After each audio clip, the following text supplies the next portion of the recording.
Welcome to VB2020, the 30th Virus Bulletin International Conference. I'm Angela Lamont and I'm going to be here all 3 days with you.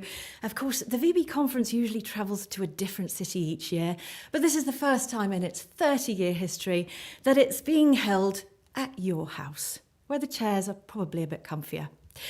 So we are sorry to not be seeing you in person this year, but it'll be the first VB conference where you'll actually be able to watch every presentation in all the tracks without even having to clone yourself because you can get them on demand.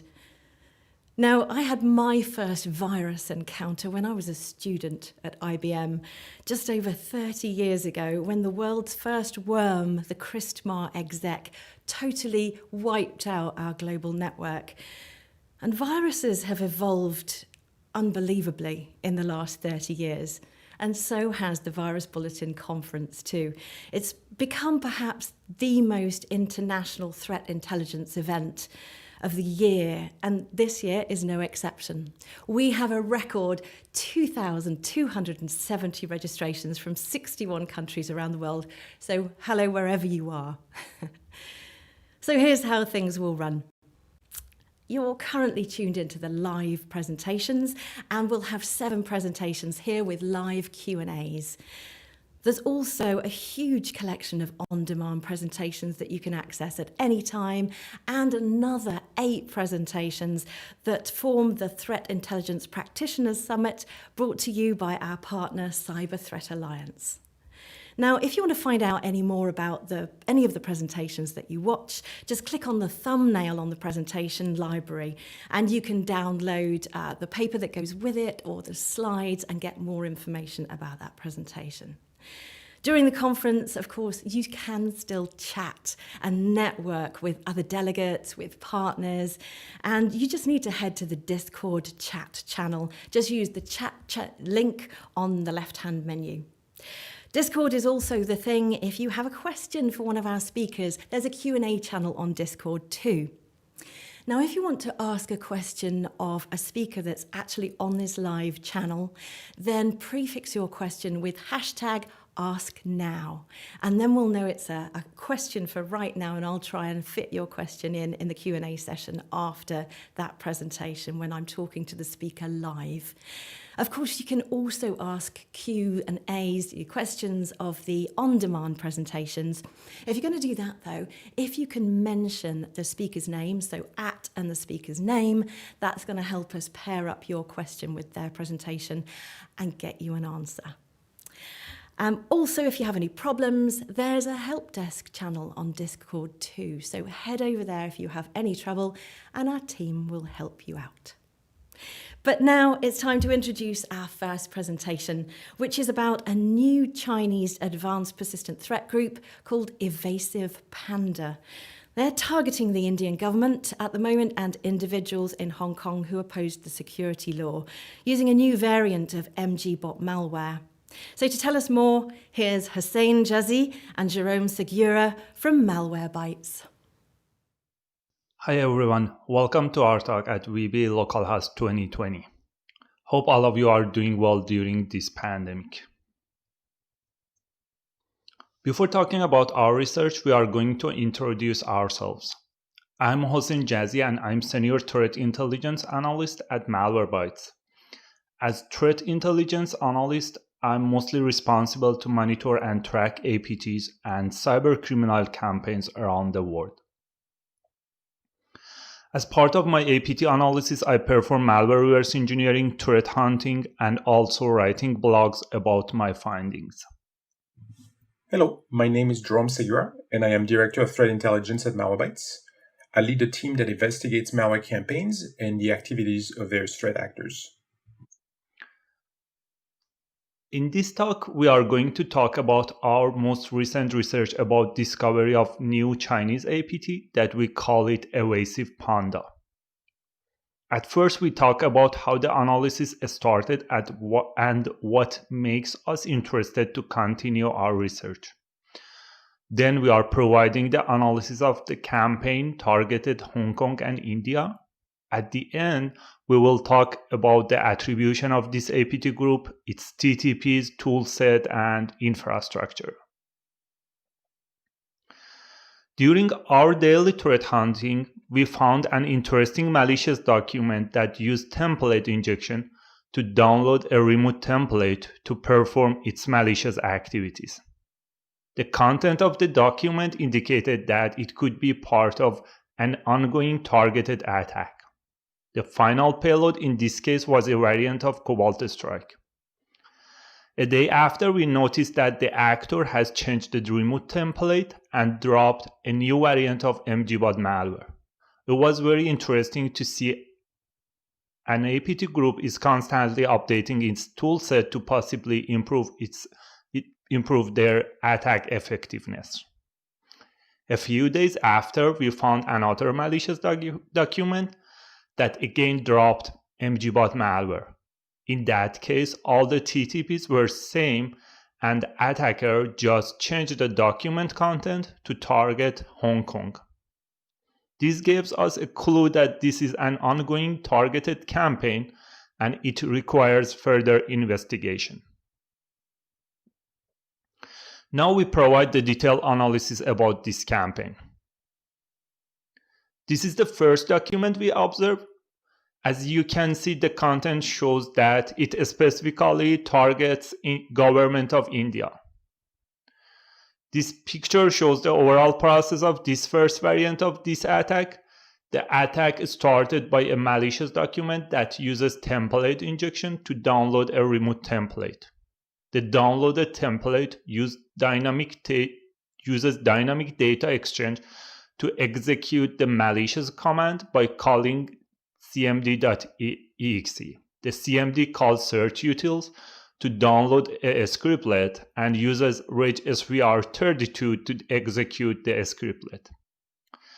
The executed scriptlet injects the Cobalt Strike into run DLL32 using reflective DLL injection. Unlike the common malicious document, which usually embeds macro to perform malicious actions, this actor has used DDE for this purpose. DDE, or Dynamic Data Exchange, is a protocol for inter-process communication between Office applications. However, actors can use it to perform their malicious actions. Several APT groups, including VB2020, Fin7, Patchwork, and Keyboy, have used this technique in their operations. The actor encoded a set of commands that need to be executed by DDE as bytes within the document content. By decoding the bytes to ASCII, we can see the list of commands that will be executed by DDE. It uses searchutil to download a COM object. Searchutil is a clever choice to download a COM scriptlet since it can bypass several security mechanisms. Then a Scooby-Doo technique has been used to execute the downloaded scriptlet. This is a little bit different than the general Scooby-Doo, in which the scriptlet was also downloaded by regsvr32. But in this case, the search util has been used to download the scriptlet, and then regsvr32 is used to execute the COM scriptlet. The downloaded scriptlet embeds a custom VB script in the XML file that injects a variant of Cobalt Strike payload into run DLL32. In the second variant of attack, the actor changed the remote template in a way to download an executable, which is a MgBot malware, instead of downloading a COM scriptlet. In addition to the first document that targets government of India, another malicious document also has been used to target Hong Kong. As you can see, it takes advantage of the new security law issued by China for Hong Kong to target Hong Kong individuals. This picture shows the process graph for this new variant. Again, it uses template injection to download a remote template. The DDE command in remote template has been changed to download and execute the dropped payload. The rest shows the process of MgBot execution that we will cover in the next section. This slide shows the DDE commands that are encoded within the document, and the image at the bottom shows the decoded commands that will be executed by DDE. As you can see, storm.sct is replaced with storm.txt, which in fact is a variant of MgBot executable. The main payload used by Evasive Panda is MgBot malware that has been active since at least 2012. In this section, we are providing more detail about this malware. The MgBot is implemented as two elements, the loader and the final payload. First, we are going to take a look at the loader. The first step that this loader is doing is checking its privilege, and if it's not admin, it's using the common privilege escalation method called UAC bypass to get sufficient privilege. The reason this malware is trying to elevate its privilege is because it wants to install a service that requires admin privileges. To do so, it first compares its privilege with admin privilege, and if it's not admin, it tries to bypass UAC. It then initializes a COM library that hosts a COM elevation moniker, and then adds two CLS IDs to the moniker and executes them. These two CLS IDs belong to iColor data proxy and ICML-util. These are undocumented COM interfaces that are prone to UAC bypass. Some variants of MgBot malware has used COM interface IARP uninstalled string launcher to elevate its privileges. This COM interface has only used to uninstall application on Windows operating system, but since this appwiz.cpl is prone to UAC bypass, it has been used by this loader to elevate its privilege. The MgBot loader uses several anti-analysis and anti-virtualization techniques. The code is self-modifying, which means it modifies its code section during runtime. It also detects if it's running in virtualized environments such as VMware, Sandboxy, and VirtualBox while looking at their DLL files. As you can see, it looks for vmhgfs.dll, spie.edll.dll, and vbox.ogl.dll. And if it finds any of these DLLs, it goes to an infinite loop without doing any malicious activities. It also checks for the presence of security products on the victim's machine and takes a different execution path if a security product is detected. For example, as you can see here, it checks for 360ste.exe and mcuicnt.exe in different parts of the code. To invoke the required APIs, the malware does not call them directly, but instead builds a function pointer table for the required API calls. Each request to an API call is made through the access to the relevant index of this table. As an example, when the malware needs to invoke winexec, it does so by invoking it through its index from the function pointer table. After building the required API calls table, the malware performs the following procedures. First, it drops a TMP file, which in fact is a cabinet file, and then calls create process internal W to invoke expand.exe to decompress its content. In some variants of MgBot loader, it has used extract32.exe instead of expand.exe to perform decompression process. Then it copies the content of decompressed file into a DLL and then deletes the decompressed file. It then drops dbengine.exe and wuauctl.exe in program data Microsoft Play Ready directory. Both of these files are run.dll32.exe that are used later to execute the drop DLL. At the end, it modifies the registry hive of application management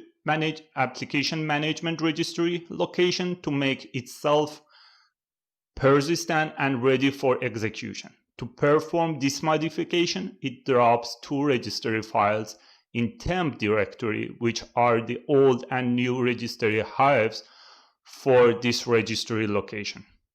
Saving the hives to a file makes it possible to modify the registry in one shot using restore key. To load the dropped DLL, the loader registers itself as a service. To achieve this, it makes use of already installed service app management to load the payload by modifying the registry file related to app management, as I shown in the previous slide. Finally, it executes the drop DLL by running net start app management. There are some different ways that this malware tries to run itself as a service. We saw some of the variants of this MgBot loader uses net start STI SVC that usually is used to install or uninstall drivers. After loading the DLL, the loader creates a CMT file in the temp directory and executes it. This CMT file is responsible to perform cleanup stage, which deletes the loader and the CMD file from the victim's machine. The final payload is the one that performs the malicious activities of the MgBot.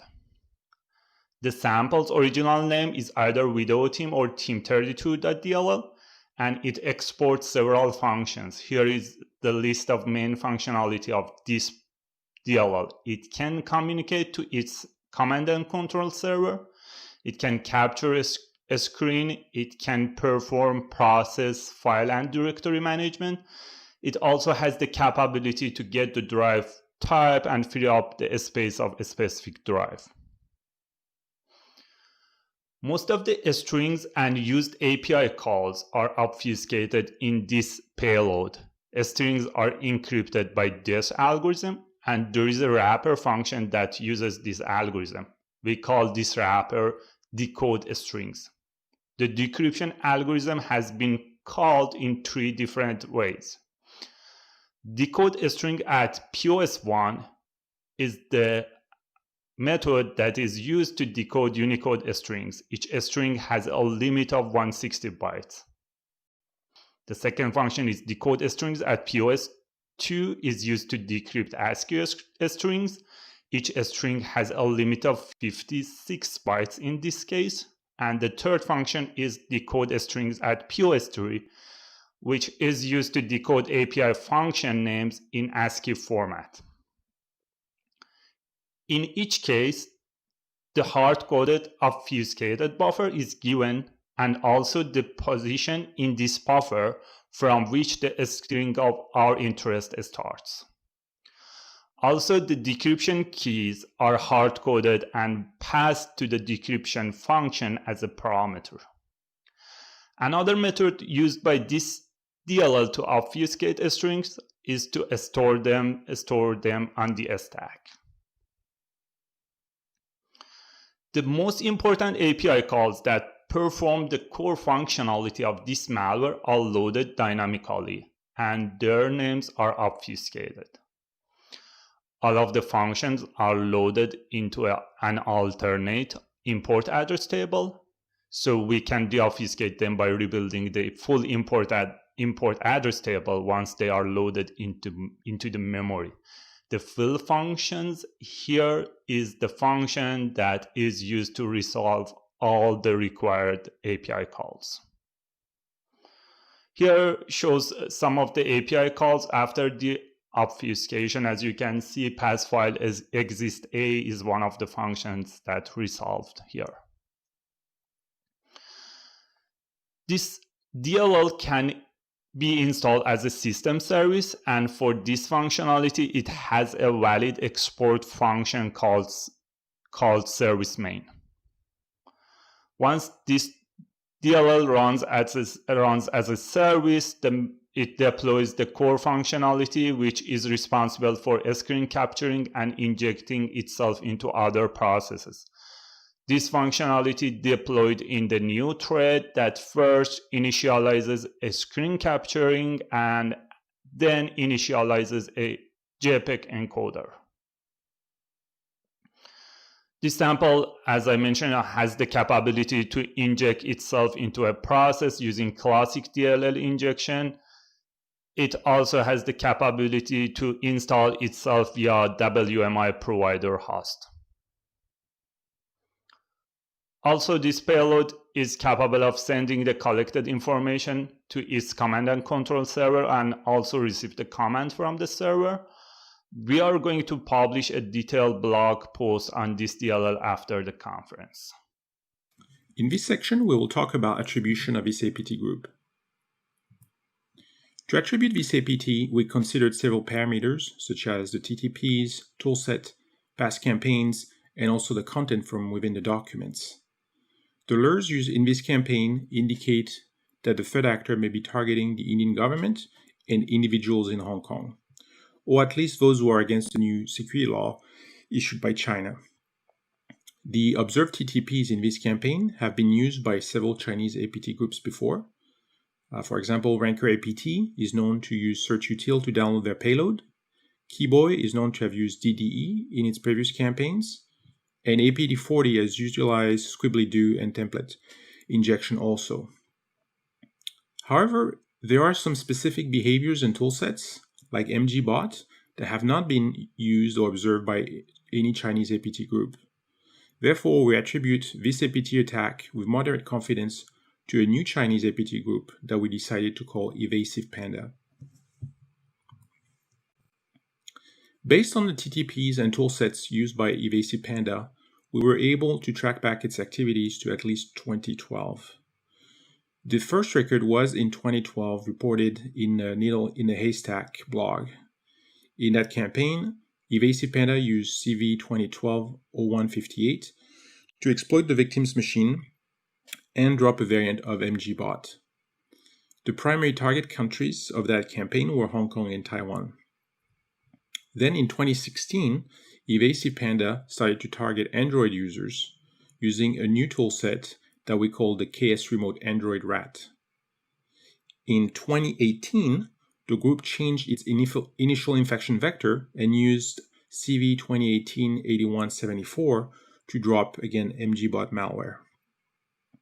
The most interesting part, perhaps, is a campaign that targets organizations in Taiwan, Hong Kong, and Malaysia by taking advantage of the ongoing COVID pandemic. Also, at around the same time, we identified another campaign, but from the same actor, that tried to infect victims using MgBot by pretending to be legit applications such as Google Chrome. The following slides show the TTPs used by Evasive Panda based on the MITRE attack framework. As initial access, we believe this actor usually uses spear phishing or spam campaigns to target its victims. It uses several different methods for execution, such as RunDLL32, MSHTA, and PowerShell. Evasive Panda runs itself as a service, which also makes itself persistent. It uses auto-elevated COM interfaces to bypass UAC to escalate privileges. In terms of evasion, it has used several different techniques such as file deletion, template injection, and sandbox evasion. The main collection technique used by this actor is screen capture. The capture screens are automatically exfiltrated to their C2 server. Evasive Panda has designed its toolsets in a way to communicate with their C2 using either the application layer protocol or non-standard ports.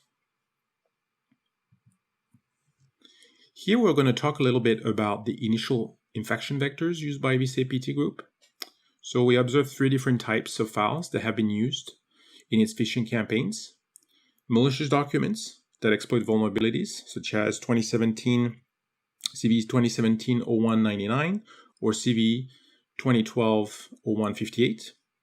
Archived files that usually embed a variant of MgBot, and VB script files that exploit a vulnerability in the VB scripting engine to drop the MgBot payload. In terms of toolsets, the main toolset used by Evasive Panda is MgBot. However, it's used also Cobalt Strike in some of its campaigns. And the last payload we've seen was targeting mobile users using the KS Remote Android RAT. The first exploit used by this APT group was CV2012-0158 and was used to drop MgBot during the 2012 campaign.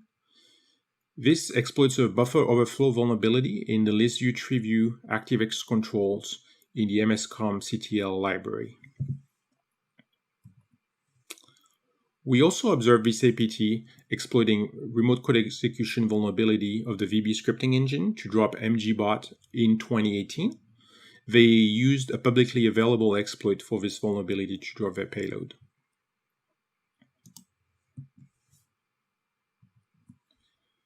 This slide shows the infrastructure used by the Evasive Panda APT. So what we notice is they use several different IP addresses to host their malicious payloads, but also for their C2 communications. Now, the majority of IP addresses used by this APT are located in Hong Kong and China, and almost all of these IP addresses are used for C2 communication. But also the actor has used different IPs from other locations to host its malicious toolset. For example, we observed IP addresses in India, Germany, and Singapore for that particular purpose. Another toolset we identified related to this APT was an Android RAT. Here we're going to look at it in more detail. We call it KS Remote Android RAT, and it works in the following way. At first, it requests root admin access that allows it to copy certain files into the system directory.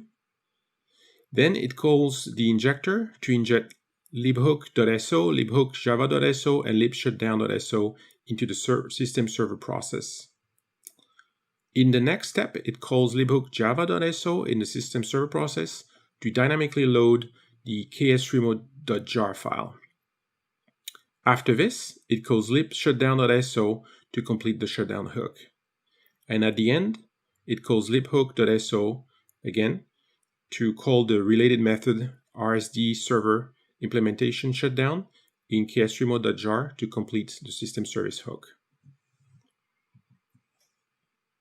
Similar to MgBot, this Android RAT first gets admin privilege on the phone and then runs itself as a service to perform its malicious activities. The C2 IP address is actually hard-coded within the RAT itself. The main function to start the malicious activity in this RAT is called start exploit.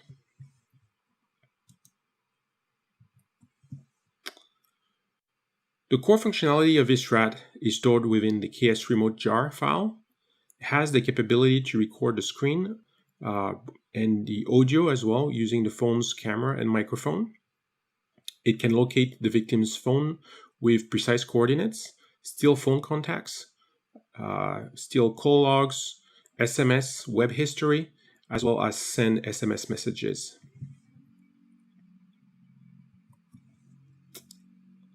So in this presentation, we talked about a new Chinese APT group that we call Evasive Panda, and we uncovered it in early July of this year. However, this actor has been active since at least 2012 and has been targeting Hong Kong, Taiwan, Malaysia, and India. We know that the group has used spear phishing attacks to gain a foothold into its victims, and typically they have used malicious documents or archive files to infect the intended victims. We know they have the capability to use different exploits, as we saw with CV2018-8174, and that their primary toolset is the MgBot malware. We know the actor can craft the name of the malware to pretend that it's a legitimate application. For example, in the most recent campaign, we saw that it was trying to pass it as the Realtek Audio Manager. And in the past, we've observed it pretending to be Google Chrome browser or an MP3 encoder library.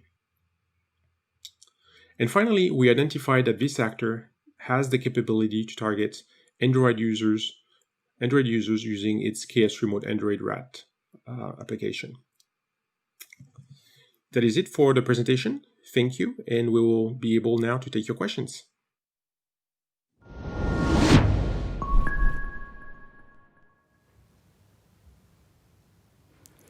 Thank you to Hussein and Jerome there for that presentation, and thanks for joining me for your live questions. I'm going to go to Jerome first if I can.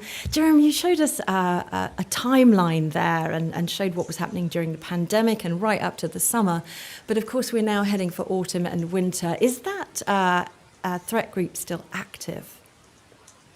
Yes, so the threat group, as many APTs, actually really took advantage of the pandemic as a theme during their, the spring and early summer. But yes, this group is very much active, and in fact, they are still taking advantage of the pandemic. We know they're still targeting Hong Kong, Taiwan, and Malaysia, and this is a group that we're going to continue tracking. Great, thank you very much. And Hussein, if I can come to you, can you give me an update on what you're doing right now and a bit of a look ahead to the future, what you're going to be looking at? Okay, so right now we are mostly tracking this APT in terms of techniques, TTP used by this APT, and see how advanced is this group and what other tools this group is using, because right now the main tool is MgBot, that is kind of old malware, and they just did some small tweak on the sample, and they just changed the front end and initial infection vector to use different techniques such as DD or using different toolset to download their payload. So we are going to look in future to see if they are going to use another malware sample or any new toolset. So you're expecting this to change over time?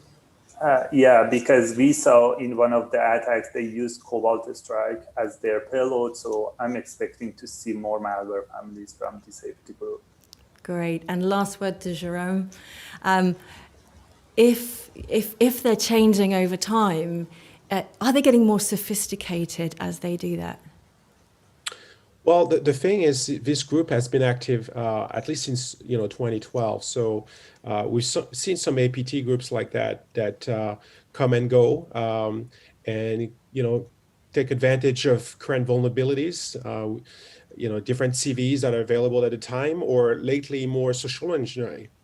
So I think they're going to still use a mix of both, exploits and social engineering techniques, and adapt to the current situation, whatever theme they can leverage at the moment. Great, thank you. Yes, it looks like they are adapting and taking advantage of, the pandemic at the moment. Who knows what opportunities in the future. Thank you both very much for joining me. If you have the time available, if you could jump into the Discord chat and get chatting with everyone who's just been watching your presentation, that would be absolutely fantastic. Thank you. Thank you. Thank you. And next, we have the Eye on the Nile, Egypt's civil society under attack, with Asil Kayal, who spoke at both VB 2018 and VB 2019. Hello, everyone. Thank you for attending this session. This talk will be about an attack I investigated and called the Eye on the Nile. Just before we start, a little bit about myself. My name is Asil. I'm a malware analyst at Checkpoint Research in the threat intelligence team. And I usually work on attacks in the Middle East region, and this talk will be about a similar topic. Now, this investigation started when I came across a report published by Amnesty International back in March 2019 discussing phishing attacks against civil society members in Egypt. And those weren't your typical phishing attacks where you would have a website impersonating a legitimate service. In fact, the attackers in this case set up third-party applications for known mailing services, such as Gmail or Yahoo Mail or Outlook, and they would then send links to those third-party applications for victims to fix a security issue, where in fact the third-party applications would request permissions to read, write, send, and delete all of the messages from the victim's inbox. So that means when the victim grants the app those permissions, the attacker will get unlimited access to their inbox and be able to read all of their correspondences. And at a later point, some of the victims even got official warnings from Google telling them that government-backed attackers are trying to access their accounts. And reading that, I knew I wanted to investigate this attack a bit more and find out more about it. And I didn't really know how, because by the time I was looking at this, the campaign was already over. Now, luckily for me, even though Amnesty International didn't share a lot of technical information about this, they shared a list of indicators, or IOCs, of websites that were used by the attackers in those emails. And naturally, when I was looking at this, all of the websites were already down.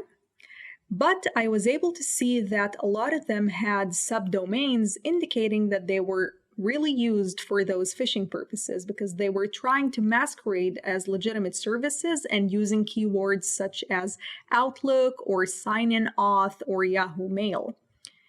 And all of the subdomains looked similar except for one. And even though at first this subdomain looks like a random combination of letters and numbers, in fact, each character corresponds to a letter in Arabic. And write this from right to left, such as Arabic is written, we get a meaningful phrase in Arabic that means the popular movement or the social movement. And looking up the English transliteration as it appeared in the subdomain led me to one result only in Google: a Telegram channel promoting a popular or social movement in Egypt. And the channel would share messages saying and telling the members to get angry, start a second revolution, go out to the streets, that they're not alone, but most importantly, asking them to send their information to the administrators of this channel. And that looked a bit suspicious, and at a very early on point from investigating this infrastructure, I knew that some parts of it were probably devoted to try and find those dissidents and try and find people who might be interested in starting a revolution, for example, in Egypt. And a deeper look into the infrastructure showed me that a lot of the websites resolved to the same IP addresses. And all of the IP addresses that were used were in the same range or in the same net block. And that was great because I thought, well, if the attacker's malicious domains constantly resolve to those IP addresses, I can monitor the addresses and try and see if they reveal new websites or new domains being registered and being related to this attack, obviously. And soon enough, I started seeing new domains. And one of these was maillogin.live, which, as you can see, follows the same naming conventions as the malicious domain. So using mail and login to appear like a legitimate service. And it resolved to one of the malicious IP addresses, but most importantly, it had an open directory showing me all of the content that the attackers uploaded to this website, which was great, for me at least. Now, the thing is, you can see that there are multiple directories or folders in this website, and they all contained mostly PHP code. Now, because we cannot really view PHP code in a browser, I couldn't really see the source code that was used. But luckily, the attackers even left an archive on this website containing all of the folders' contents and all of the PHP scripts, so I was able to look at everything. And going over the folders, I realized that each one of them had a certain purpose. So for example, WS, and you can see the PHP content that it had, was some sort of a control panel that the attackers used. So they would send it requests, and using a parameter called action, they would then be able to gather statistics from the information found on the server. They would be able to delete some of the information they collected, delete all of the passwords and so on, and just perform certain actions on the server. Now, the code itself of the control panel contained many interesting instances. For example, it contained a username and a password for the attacker's database, so I was able to see which credentials they were using.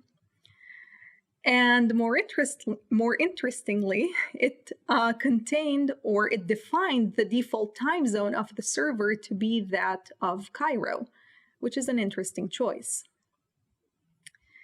The control panel was also supposed to keep track of how many requests the server received per hour. And if the amount of requests that it received exceeded 30, that would have been considered a bit of a high amount, which would mean that someone, say an analyst or a bot or something, was trying to send too many requests to the server, and that amount was a bit too high. So in that case, what the attackers did is that they would send an email to this devd.logana@gmail.com saying, "Would you come and have a look?" So this was their own way of sending a warning message that there might be some suspicious activity on the server, and obviously seeing this, we could know that this Gmail account is associated with the attackers. Now, as you can see from this code snippet, there are some comments documenting some bits of the code, and this was all over the server. So a lot of the PHP scripts had comments documenting what every line did, which was great for me because trying to analyze this and having something tell me what each line does was great, especially when you're going over a lot of PHP code. But the thing to know about those comments is that they had a lot of grammatical mistakes and a lot of typos. And I think my favorite mistake or misspelled word was this one, where the attackers, instead of writing buffering, wrote puffering. And if you know Arabic, you would know that we don't have the letter P in the alphabet, so a lot of us confuse the two letters. And just by looking at some of those mistakes, we can again guess the origin of these attackers and know where they might be coming from. And moving on in the server, another directory by the name of Twist was some kind of a link shortening service. So in this case, the attackers would send it extra long URLs, usually phishing URLs. It would generate a random token and add it to a much shorter website or a much shorter URL, and as promised, just shortening the link. Now, the attackers stored all of the long URLs submitted to the service in a database, and they stored that database on the server. And I had access to everything on the server, so I was able to see all of the long URLs or the phishing URLs that they have submitted. And the first entry in that database, as you can see, mentions the same devd@gmail account that we have seen before. So this is obviously kind of their first testing attempt to make sure that the service is running and that everything is fine. But then the following entries in this database revealed real email addresses, which I have redacted in this case, so you cannot really see the real ones. But looking them up, I was able to find out the real individuals behind those emails. And that led me to see or to find out 33 individual victims that the attackers were targeting. Now, those victims were all journalists, professors, human rights activists from Egypt. And although we do not know that the attacks were successful, meaning even though we see them in this list, we don't really know if the links were really sent to them, if they indeed clicked the links and their emails were compromised, we do not really know that. We do know, however, that some of the people that appeared on this list were later on arrested by Egyptian authorities. And as for the remaining 3 directories on the server, they all had the same purpose, which is to contain configuration files for the third-party applications, just like the ones we have seen in the Amnesty International report. So again, the attackers would set them up, send a link to a victim, and then hopefully the victim will grant the permissions and they will be able to access their inbox. And we found 3 such applications. The first one was one for Outlook. You can see it was set up by the screenshot in 2018. And again, it is asking for crazy permissions like, oh, let me sign you in. Let me get access to all of your data and your email. What could go wrong? And the 2 remaining applications on the server were trying to access the Google Drive files of victims. So again, we see a new interest in this case, not just in the emails, but also in the files that could be stored in a victim's Google Drive. Now, luckily, third-party applications in Gmail allow you to view information about them if you click their name. And doing that in both these cases showed us that the developer of those third-party applications was once again this devdlogana@gmail.com. Now, this screenshot also shows that after the applications receive the permissions, they redirect the victim to this website, drivebackup.co.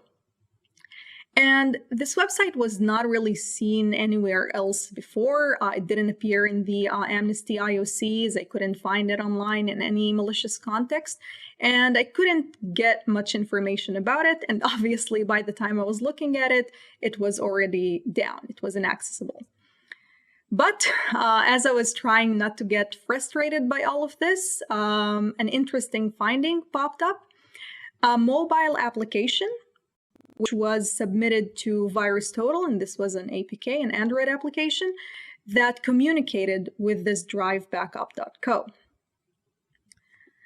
So plot thickens at this point. And if you're a bit confused, I'll recap everything we have gone over so far. So we started out with this old infrastructure for third-party phishing applications that then led me to this maillogin.live website. And I believe both of these are operated by the same attackers. This website, having the open directory indexing, showed me additional third-party phishing applications that then redirected to drivebackup.co. And now we have a new side to this equation, this mobile application. And our question at this point is, what the hell is this app found on VirusTotal, and is it related to the other side of the operation? And to answer that, I installed the app on an Android device. And the displayed name of the app was iLoud 200%. Now, you might have noticed that the name of the app or the file was v1.apk, or perhaps version 1. And when it is installed on a device, it also has no icon. And there were other things in the code that showed me that this is probably still at very early development phases. And when the app is installed on a device, it would show messages to the user telling them that their ringtone is now 100% louder, when in fact, it really did nothing with the ringtone. It didn't even touch it in the code. And taking a bit of a deeper look into the source code of the app to try and find out what it really did, we can see that the internal name or the package name of the app shows that it was called iRoute. A bit similar to iLoud, but a bit different. And we can see that it accessed the device's internet, find location, and it asked for permissions to be run when the device is rebooted automatically. And what it did with those permissions is that it contacted this drivebackup.co website and constantly uploaded the device's coordinates, local time, and battery statistics. And the purpose of the app was to constantly monitor the device's location. And if the user would stop the app, it had a persistence mechanism allowing it to rerun the service that was in charge of uploading the coordinates to this website, just to make sure that the device is constantly monitored. So again, this would be perfect for someone that wants to know where a device is located at all times. And because it was masquerading as a legitimate service that increases the device's volume, when in fact it really wasn't doing that and it was a completely different purpose, this started to look very, very bad. Now, According to VirusTotal, this iLoud 200% application, which was starting to look very suspicious at this point, was downloaded from a website called indexy.org. And unlike the rest of the websites that we have taken a look at so far, indexy.org was still accessible when I was looking at it, and it even still contained this v1.apk app that I could download from it. And not only that, there was a control panel for this application on indexy.org. And in the control panel, the app even had a new name now. So we've seen iLoud and iRoute, and it was referred to as iTrack in this panel. And although this shows us a login interface to the panel itself, I did not log into the panel, but poking around this website, I was able to see that the styles directory of the control panel was exposed, meaning I cannot really see the information stored in the control panel, but I'm able to see how it was designed. And although that doesn't really seem like much information, looking at this Open Directory indexing showed me that the control panel was using a ready-made bootstrap template. And the dist directory that we see here contained default images from the bootstrap template. And they looked a bit like this. And there was just one image in this directory that wasn't a part of the default template. It was called logo.png, and this is what it looked like. Now, seeing this for the first time, I thought to myself, well, iFish, I've seen that word before. That seems familiar, and you've seen that word before as well. We saw it at the beginning of this presentation. It was actually used in the attacker's credentials for their database. And it made another appearance here. So this showed us a really nice connection between the mobile app and the third-party phishing applications, in addition, of course, to them both being connected to drivebackup.co. But now this indexy.org website started to look really suspicious, and I wanted to find out more things about it. And looking up information about this website, I was able to see that it was connected to yet another Android application called Indexy, which this time was downloaded from Google's official Play Store. And this Indexy app had more than 5,000 downloads from Google's Play Store by the time I was looking at it. And it could have been downloaded by anyone at that point, since it was available, again, on Google Play. But from the description of the app and from the default settings, we could really see that it wasn't just interested in any user. It was specifically going after users from Egypt. And the app itself had a functionality that is similar to the known Truecaller service, where if you would look up a name of someone, you will be able to find out their phone number. If you'd look up a phone number, you will find the name of the owner, and so on. And for an app to do that, even Truecaller, it requires access to permissions such as the user's contacts and call history, which is fine if you're offering such a service because you want to enrich your database and offer as much information as possible to your users. And Indexy did that, but the difference is that, once again, there was a control panel for this app on indexy.org, and once again, the styles directory of this panel was exposed, so I was able to see how it was designed.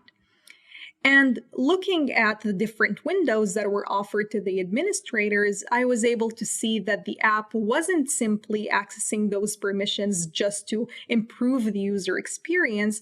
It was storing this information in multiple tables on the website and kind of offering the administrators a lot of information about the user's data. For example, which countries they're calling, and if they're calling someone from abroad, and is it an incoming or an outgoing call, and for how long. So it really seemed like, in this case, the app was abusing the permissions it was getting, and it didn't really look like, again, it was using that data just to improve its services. So looking over the information that was stored on the website, This again started to look very, very bad, and we reported this to Google, and they took the application down. So it is no longer accessed, can be accessed on Google Play, and can no longer be downloaded from there. Now, we've been through a lot of things throughout this talk and a lot of different aspects of this attack, but we still didn't really answer some important questions. And although we didn't take a look at the indexy source code, while taking a look at that myself, I saw that some of the comments in the app were tagged with the word shinno, which again seemed a bit weird. That word didn't really have any meaning at first when I looked at it, but it did stand out. And then going through the different windows in the app, I saw, or the different tabs, I saw that in the About tab, yet another website appeared called servegates.com, which is a website we have not really seen before. And servegates.com had whois information, and we were able to see the name, supposedly, of the individual who registered it. And Shinno, the comment we have, or the tag for the comments we have seen before, can be an abbreviation for this last name that we see in the whois information, Shinnawi. In addition, the email address that was used to register this website was used to register other ones as well. And one of those websites was called txtips.com, and it was offering technical tips to developers or people that are interested in PHP or SQL, kind of saying, well, if you're using this coding language, here's some tips for you, and so on. And all of the entries in this technical blog were added by, once again, a user called Chinno. And even though this showed another connection between the multiple components of this attack, I still wasn't able to determine or find out who this Shinno individual is. But maybe I was asking myself the wrong questions, because going back to the location tracking app, the exposed panel showed that the attackers were using a map to store the stolen coordinates. And for this map to be initialized, it had to zoom in on default coordinates that were defined by the attackers themselves. And those coordinates did not just point to Egypt.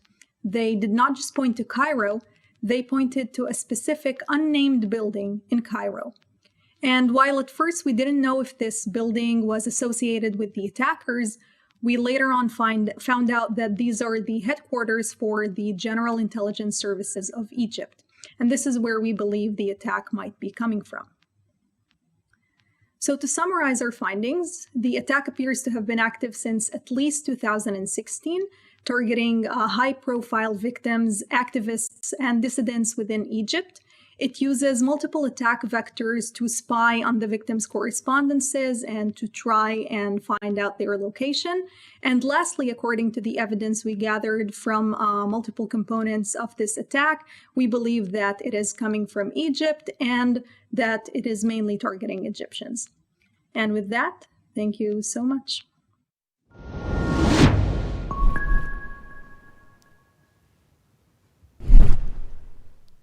Asil, thanks for the presentation and thanks for joining me live for some questions. How are you doing? I'm great. How are you? I'm good, thank you. There's quite a lot of detective work went on there with some lucky breaks involved. I have to say along the way, thank heavens for lucky breaks, right? Exactly. First question, you identified 33 very specific targets. Are those people aware that they have been targeted? And what's the protocol for letting people know if they are victims? Because they may be completely unaware still, might they? Yeah, so when we were working on this investigation, we contacted the New York Times and they helped us with some aspects.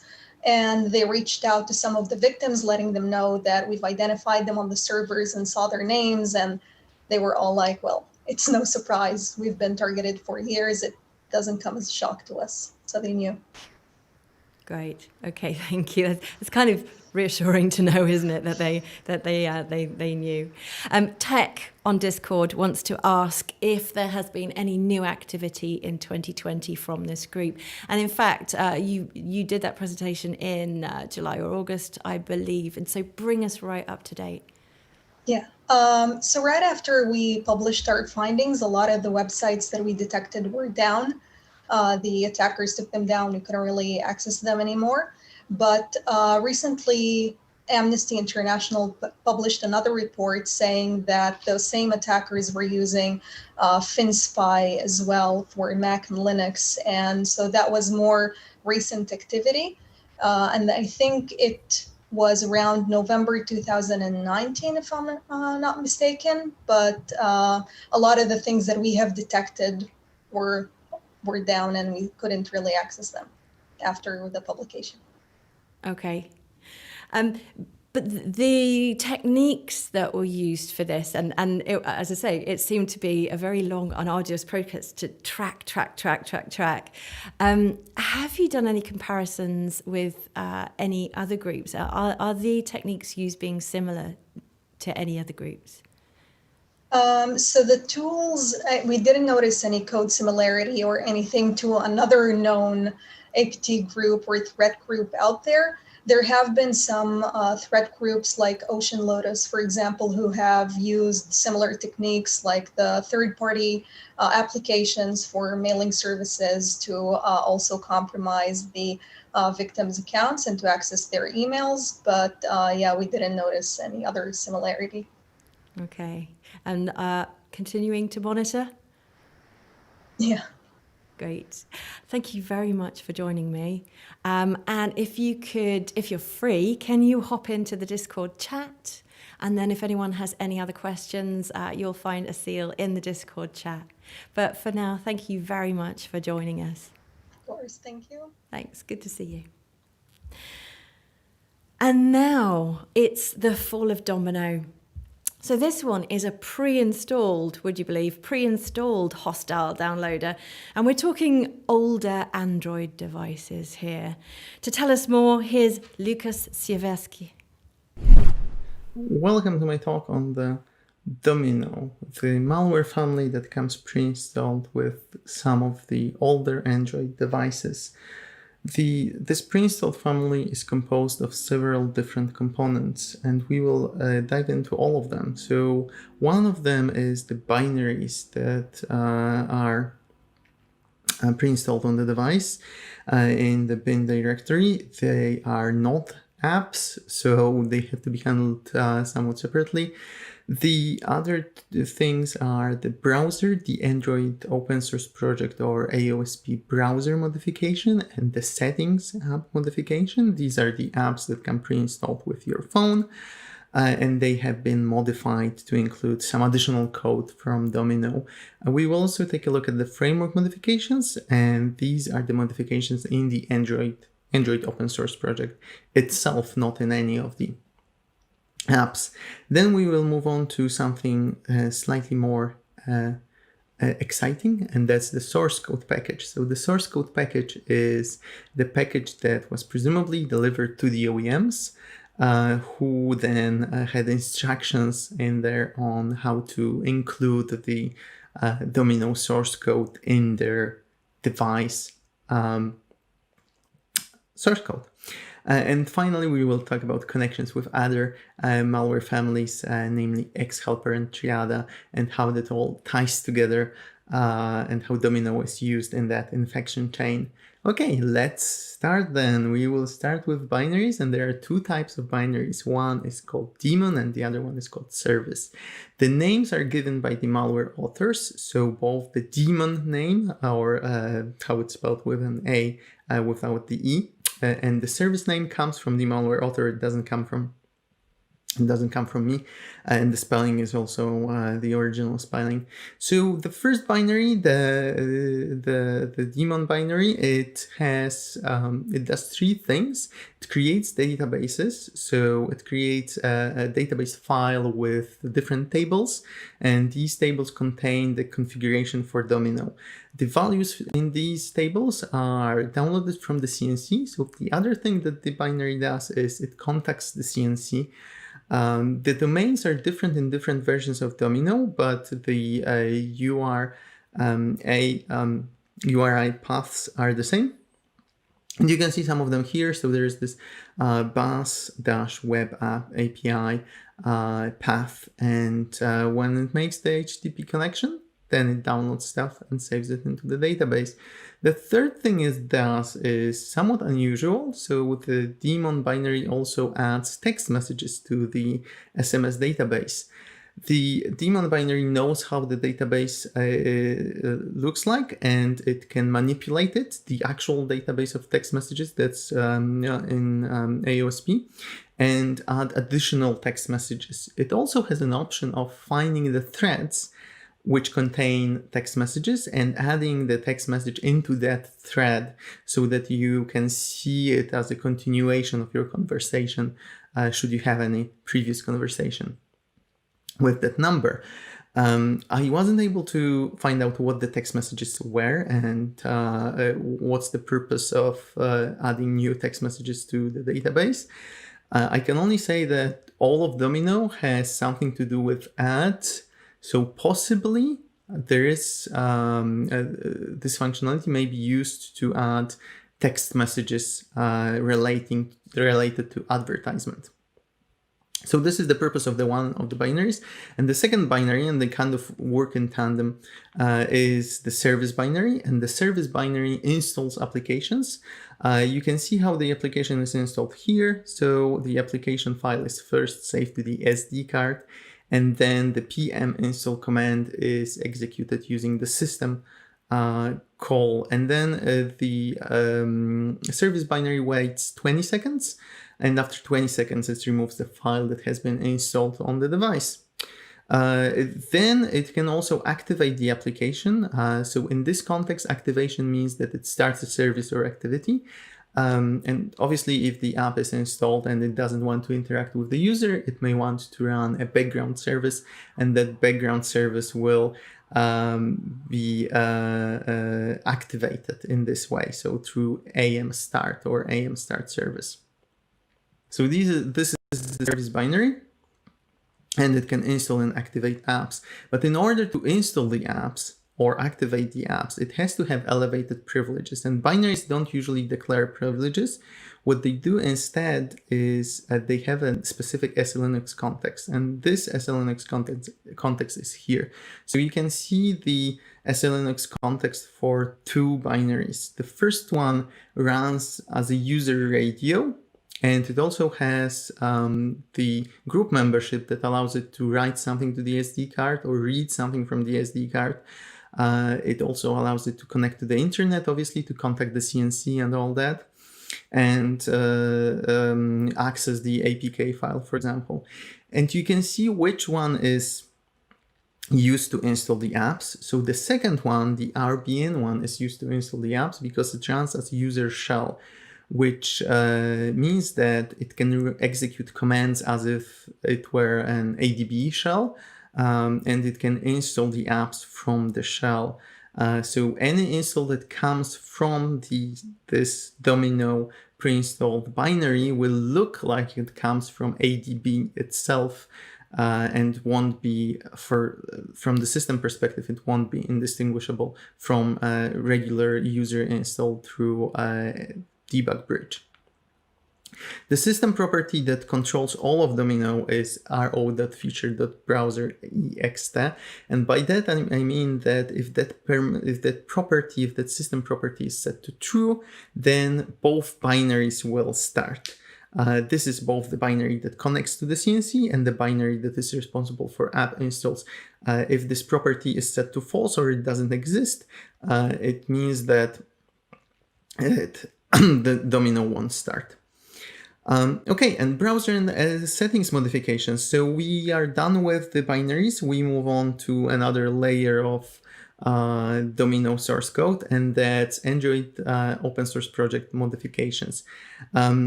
There are two modifications that Domino does. One is to the browser app, and the other one is to the settings app.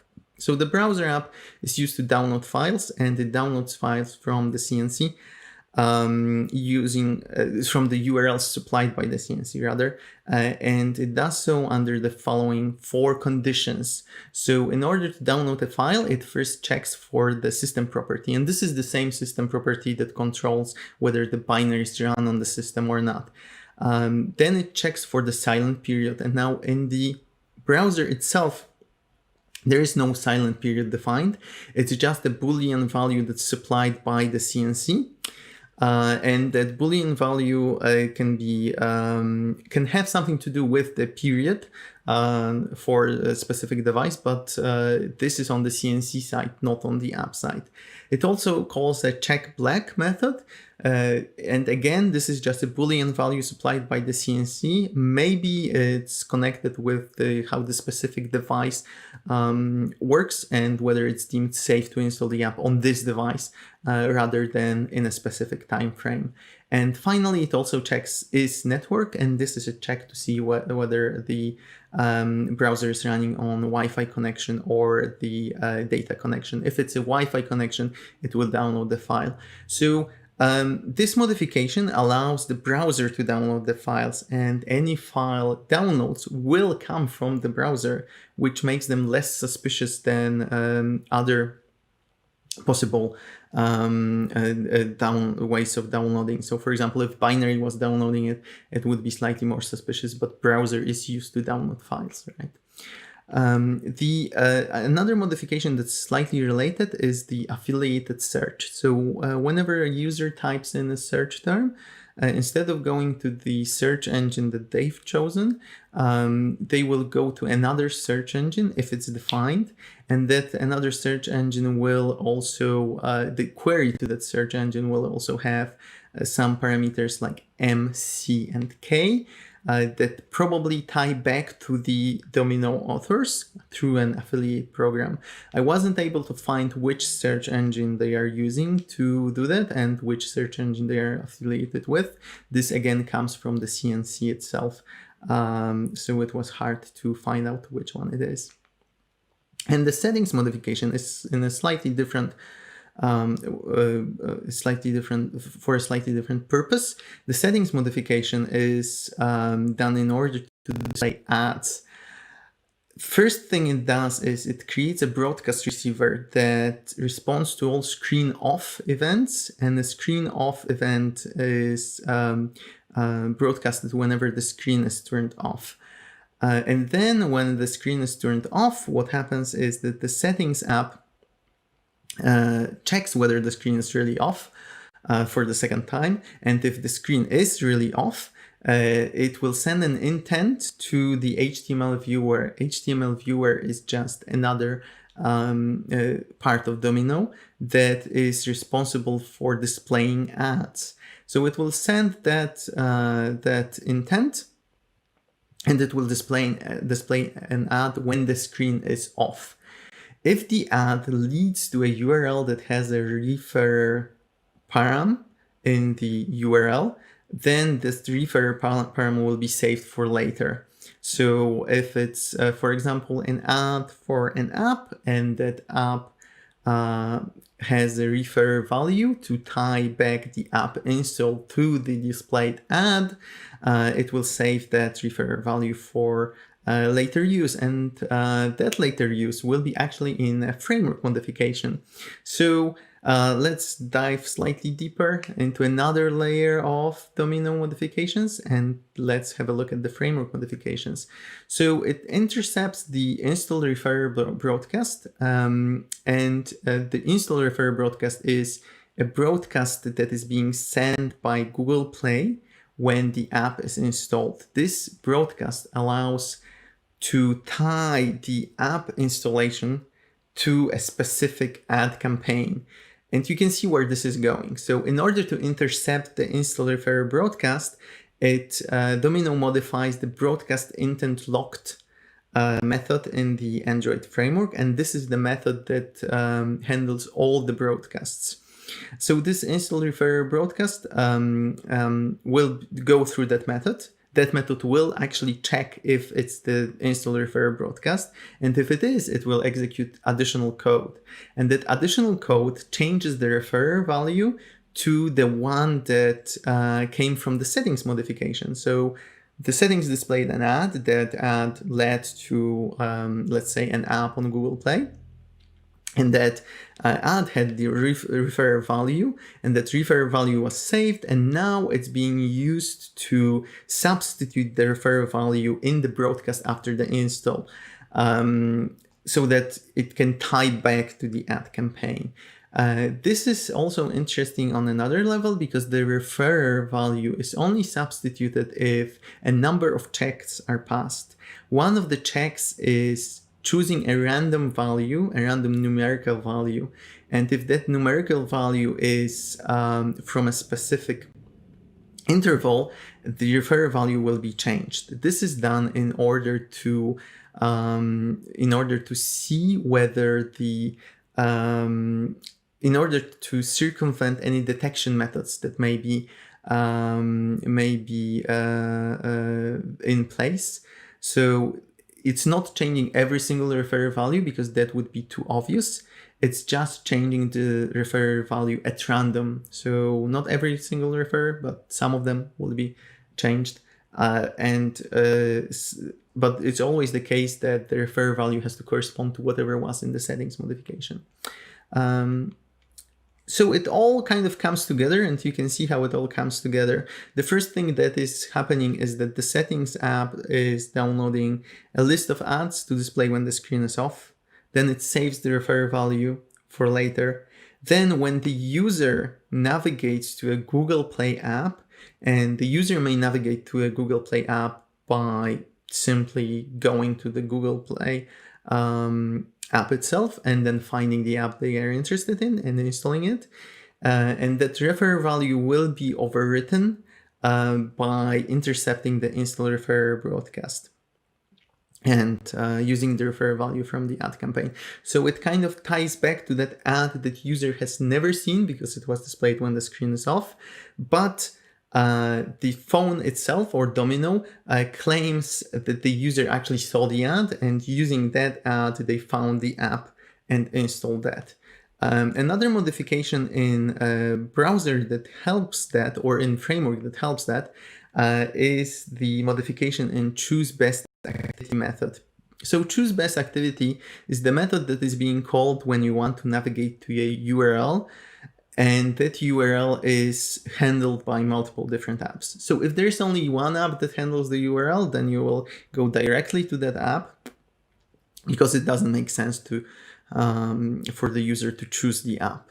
But if there's more than one app, the first time you navigate, you will see this dialog that allows you to change the URL handler to, for example, in this case, YouTube. So if you open a YouTube link, you will see that you have an option of opening it in the YouTube app instead of Chrome. And when you choose set to always open in this UI element, this choice will be remembered, and next time when you have a YouTube URL, you will be redirected directly to the YouTube app instead of going to Chrome or being presented with that UI. So the Domino modification does something different in that it checks whether the AOSP browser, the modified AOSP browser, is able to handle the URL. And if the modified AOSP browser is able to handle that URL, it means that this browser will be chosen no matter what. So it doesn't matter whether user chose it in the past or whether there are other apps that are able to handle that URL. No, if the Domino modified browser is able to handle that URL, it will go to Domino browser. And this also ties in with the whole ad refer workflow. in that if the user sees a link to play.google.com, it will go to the browser itself, and the browser will modify the referrer value so that the referrer value in both the install referrer broadcast and when you navigate to Google Play, that two referrer values are the same.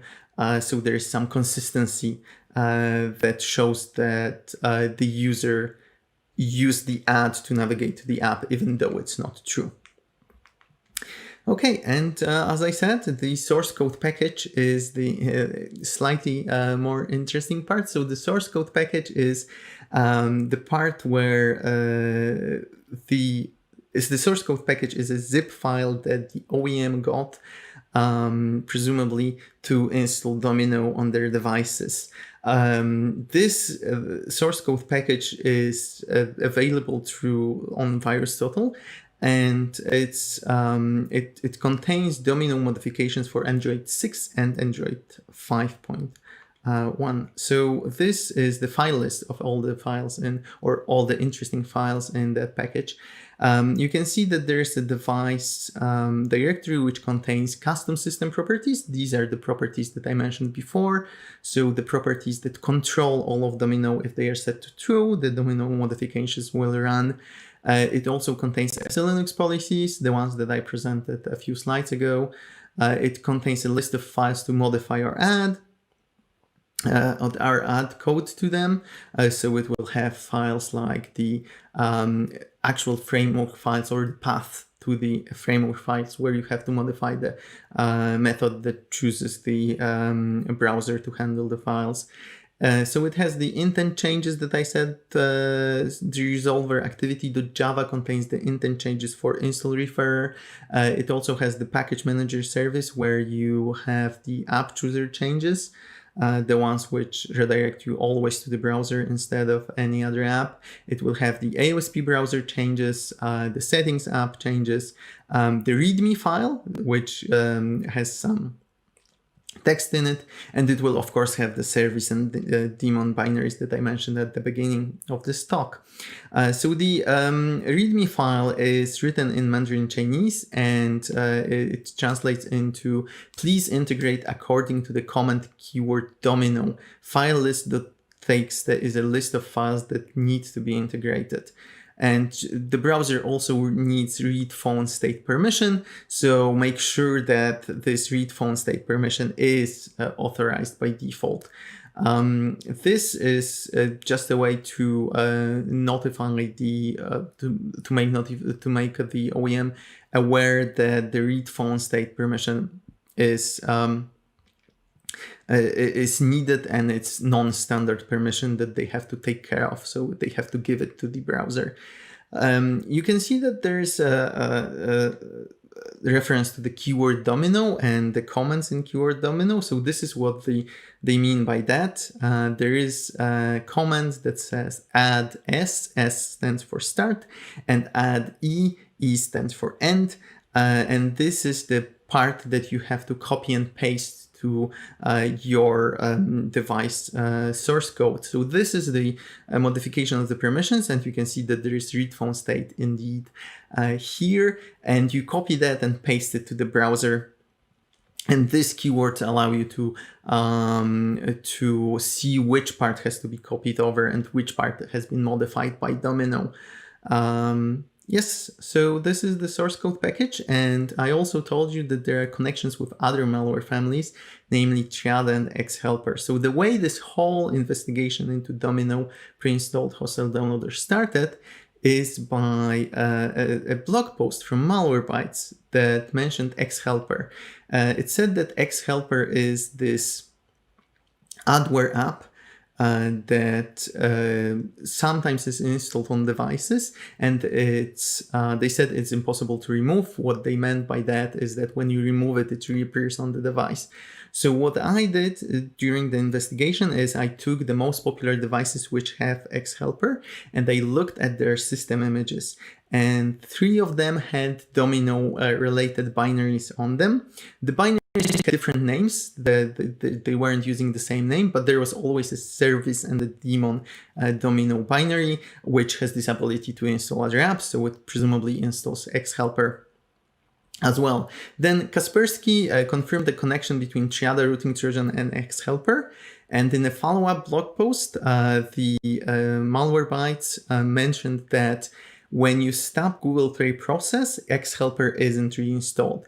To me, that points to a different infection vector, namely Triada. So it's also possible that Triada is being used to distribute xhelper. And if you want to know what role Google Play process plays in Triada installing other apps, you can go either to a blog post about Triada or a virus bulletin talk from 2 years ago about Triada. The Google Play process is there used to install other apps. There is nothing weird about the Google Play app. It's just that the way that Triada works is it injects code into the Google Play process, and that injected code is used to install other apps. So that's when, if you stop the process, the Triada won't have a process to inject to and install apps. So that also kind of comes together in that xhelper is distributed most likely through Domino and through Triada. And a big thank you to the researchers that published their findings, because thanks to them, I was able to find the Domino hostile downloader, and I was able to also see the connection between Triada and xhelper. So a time for a very quick summary. Domino is a pre-installed hostile downloader which downloads xhelper but can be used to download other apps and displays ads and changes ads referrers. There may be some connection to the Triada family that was uncovered by Kaspersky, and also the investigation made by the Malwarebytes confirms that there may be some other infection vector, so for xhelper. And Domino comes as a source code package, a zip package that contains source code changes to both the framework, it contains the binaries, it contains the changes to the SLNX, it contains changes to browser, it contains changes to settings, and all these changes work together to install other apps and also display ads and also change the install referrer so that the install referrer is consistent with the ads it was displaying when the screen is off. Interesting part is that we haven't seen Domino on newer Android devices. We have seen Domino up to Android 7, and then it seems to went away in some way. It's not clear to me why it went away and what's the reason for it, but we didn't see anything related to the service and daemon binaries on newer Android devices. So thank you, that is all. If you have any questions, feel free to ask them on Twitter or just after this talk. And I hope you enjoyed it.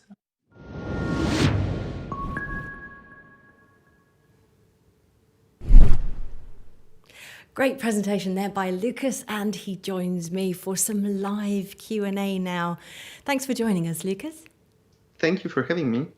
You're very welcome, and I'm sorry it's such a short Q&A, but you can always jump into the Discord chat. If anybody does have any questions, jump into the Q&A now and ask those questions for Lucas, and Lucas will be around the general chat as well after this.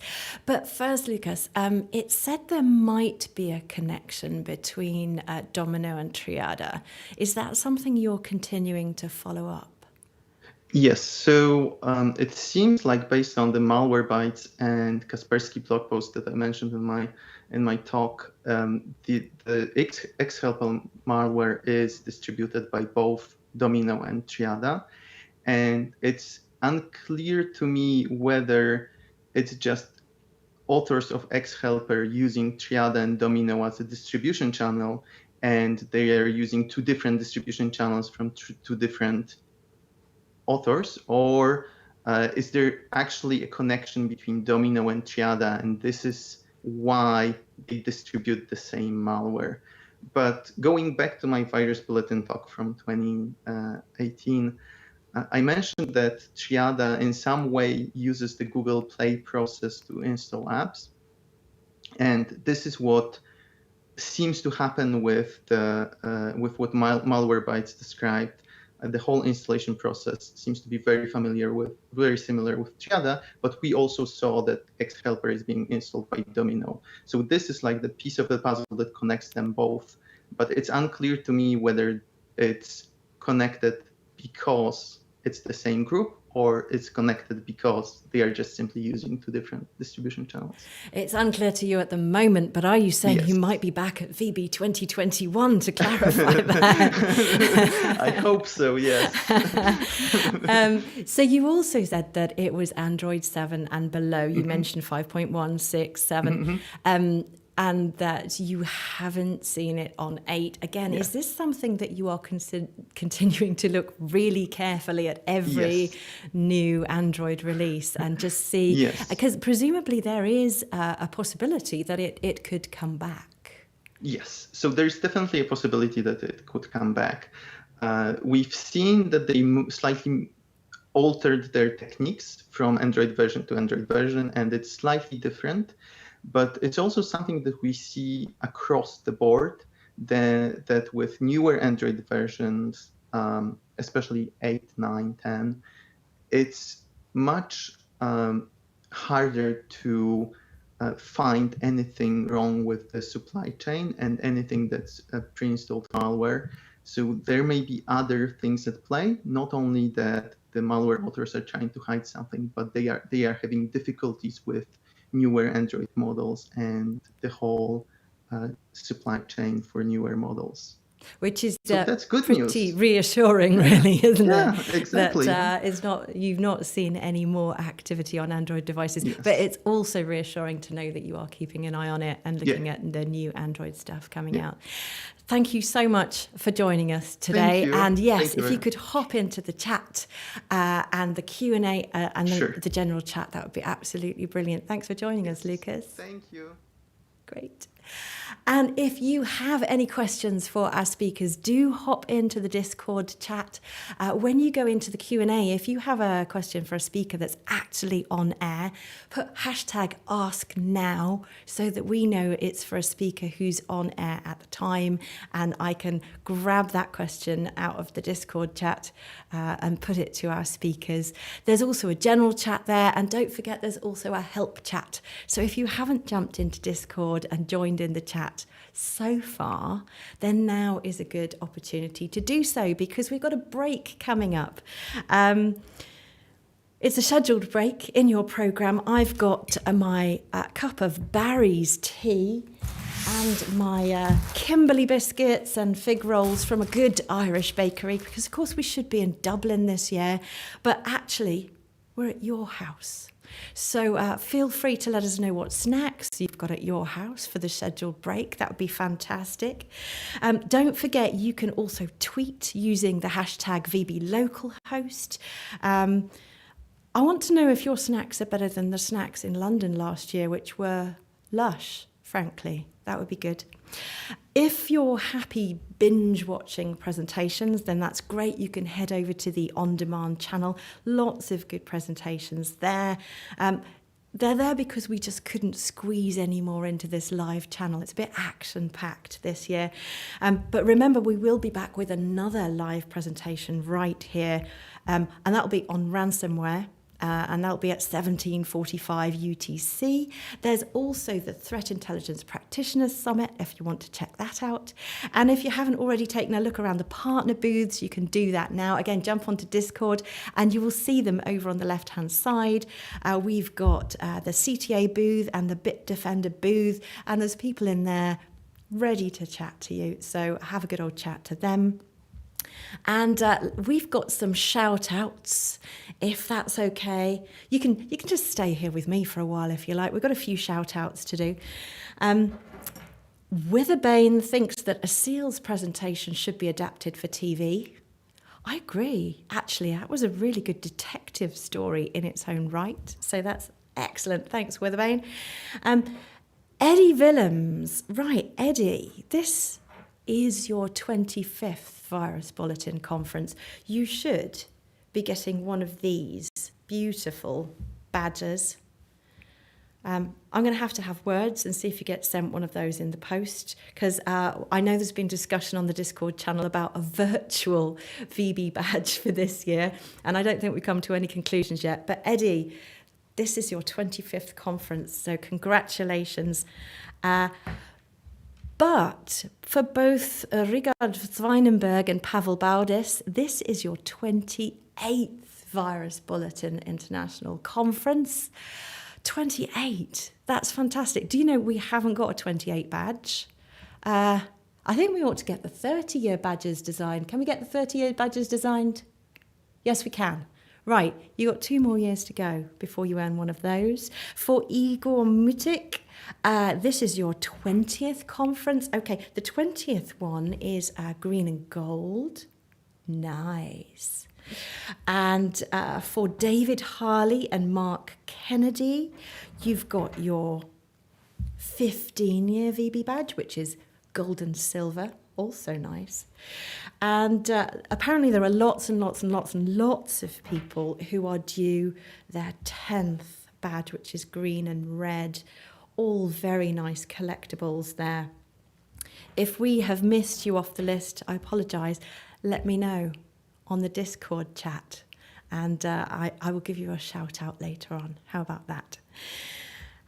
So we've also got a shout from someone who's missed a session. Can you get it on catch up? Yes, you can.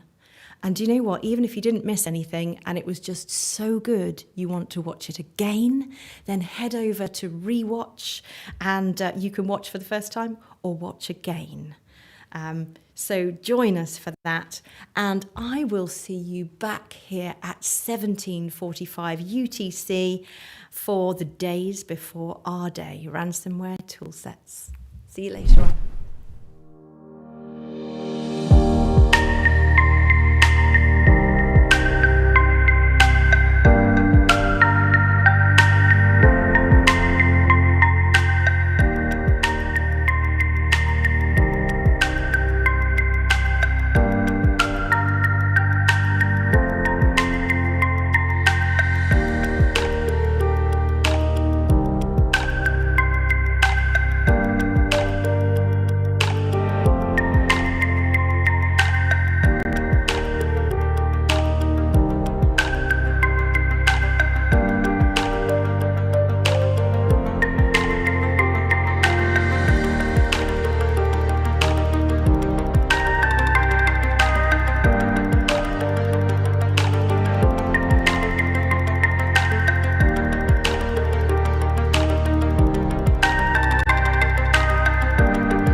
Welcome back to the live presentation stream.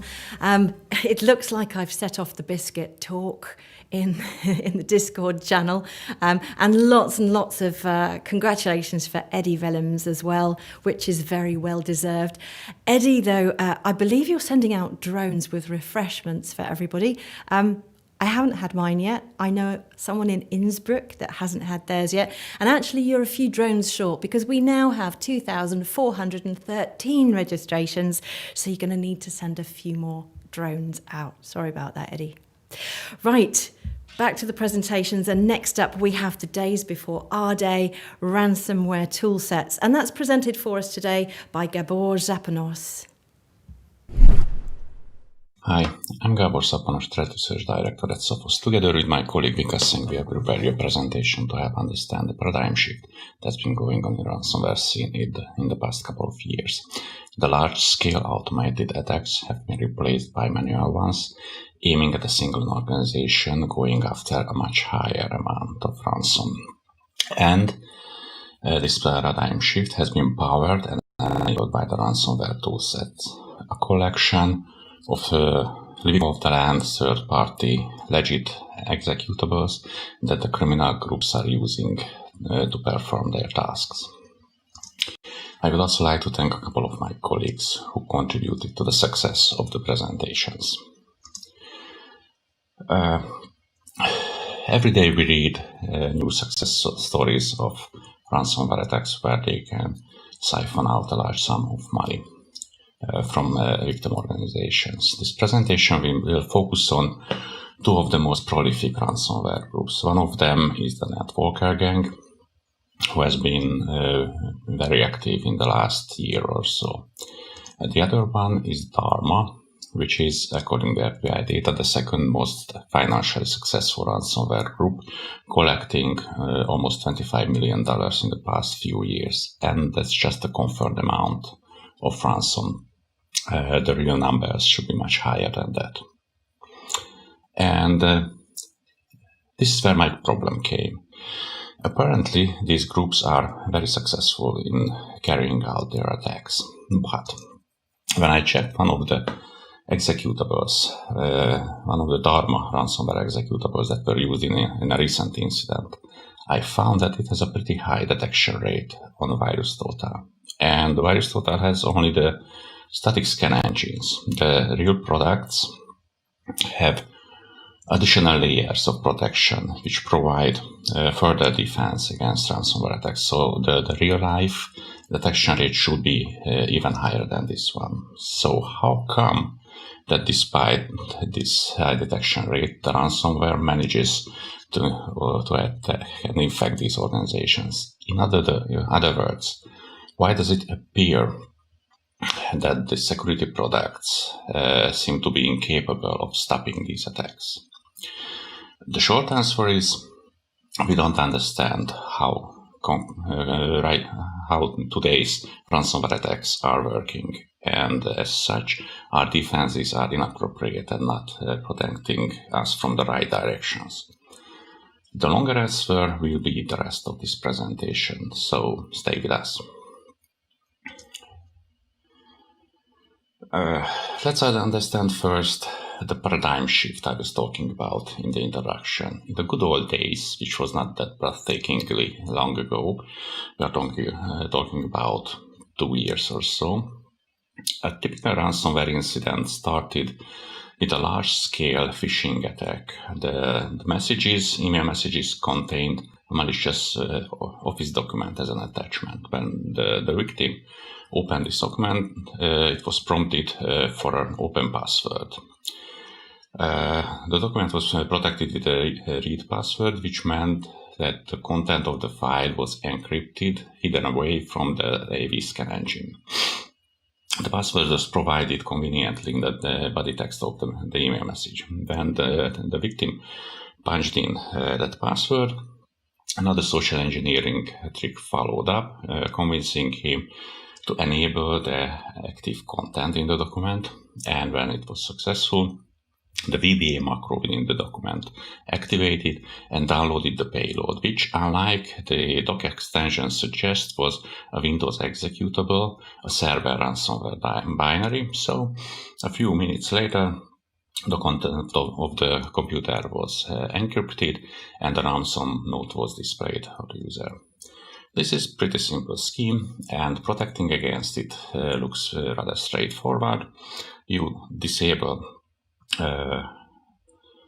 dangerous attachments in emails. You disable the execution of VBA macros, downloads from low reputation websites, and detect the ransomware executable, and you are good to go.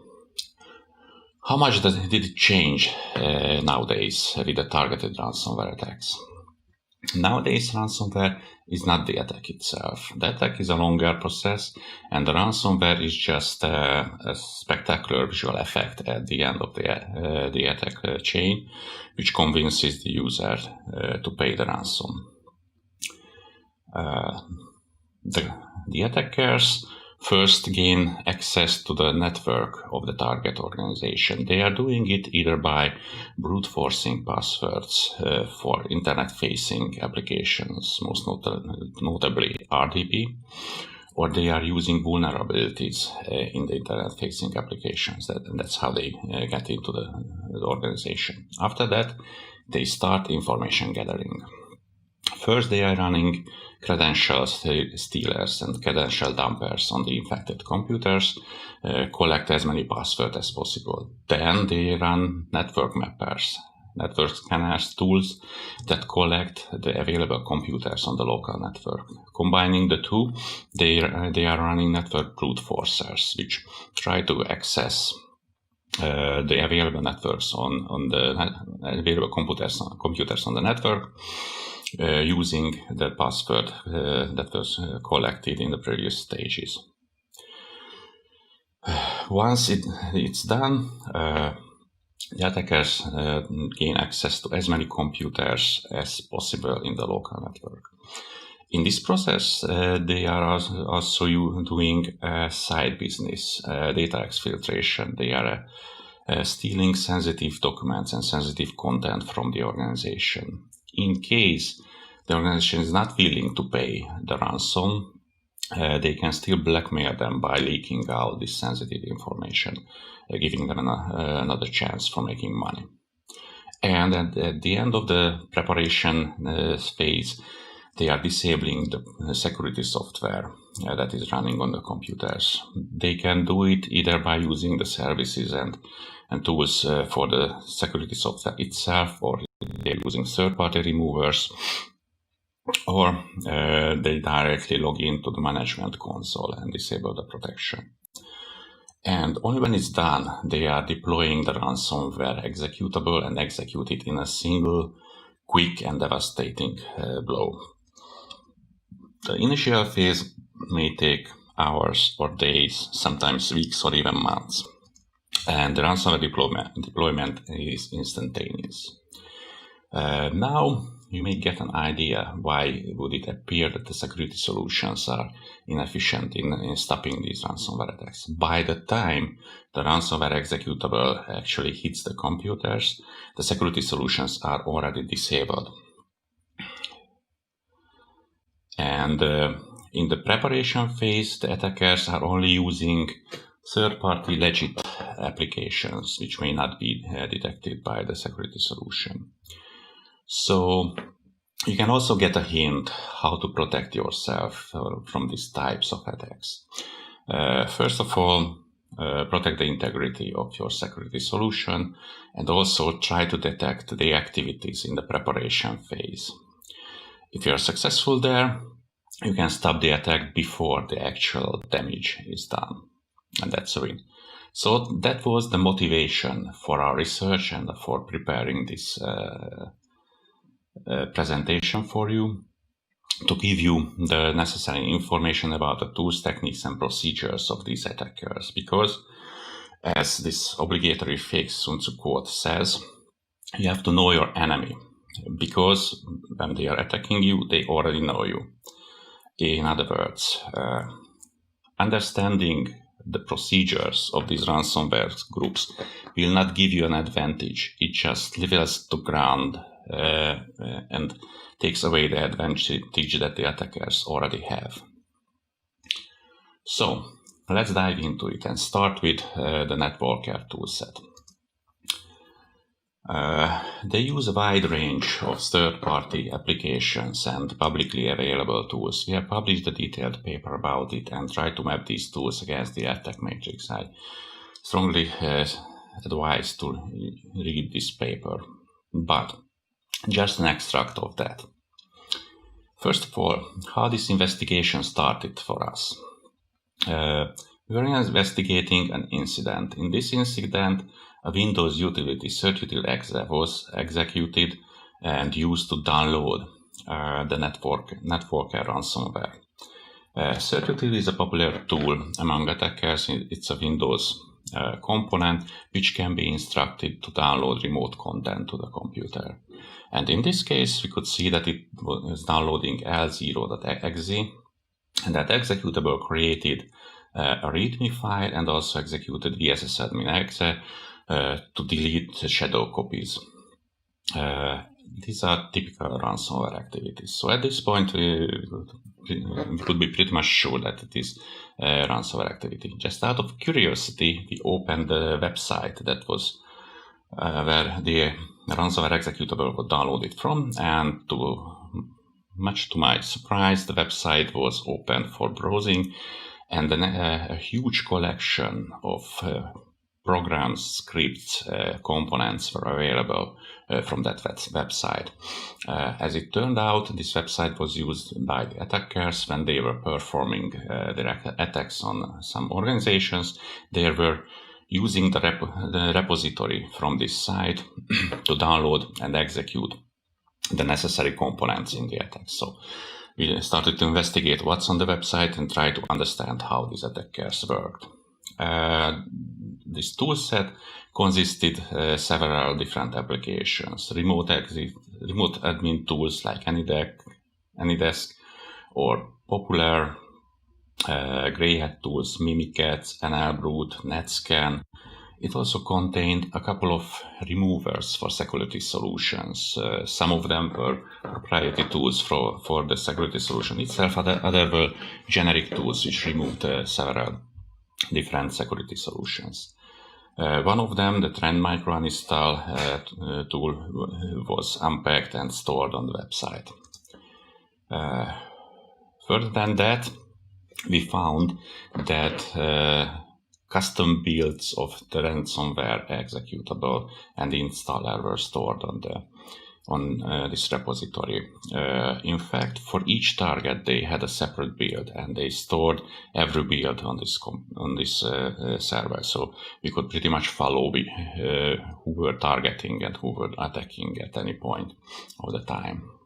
And also a couple of tools used for privilege elevation and sysinternal tools are also there. So that was pretty much the tool set that Networker used. Looking at the target builds, the individual builds created, custom made for the targets that we were attacking.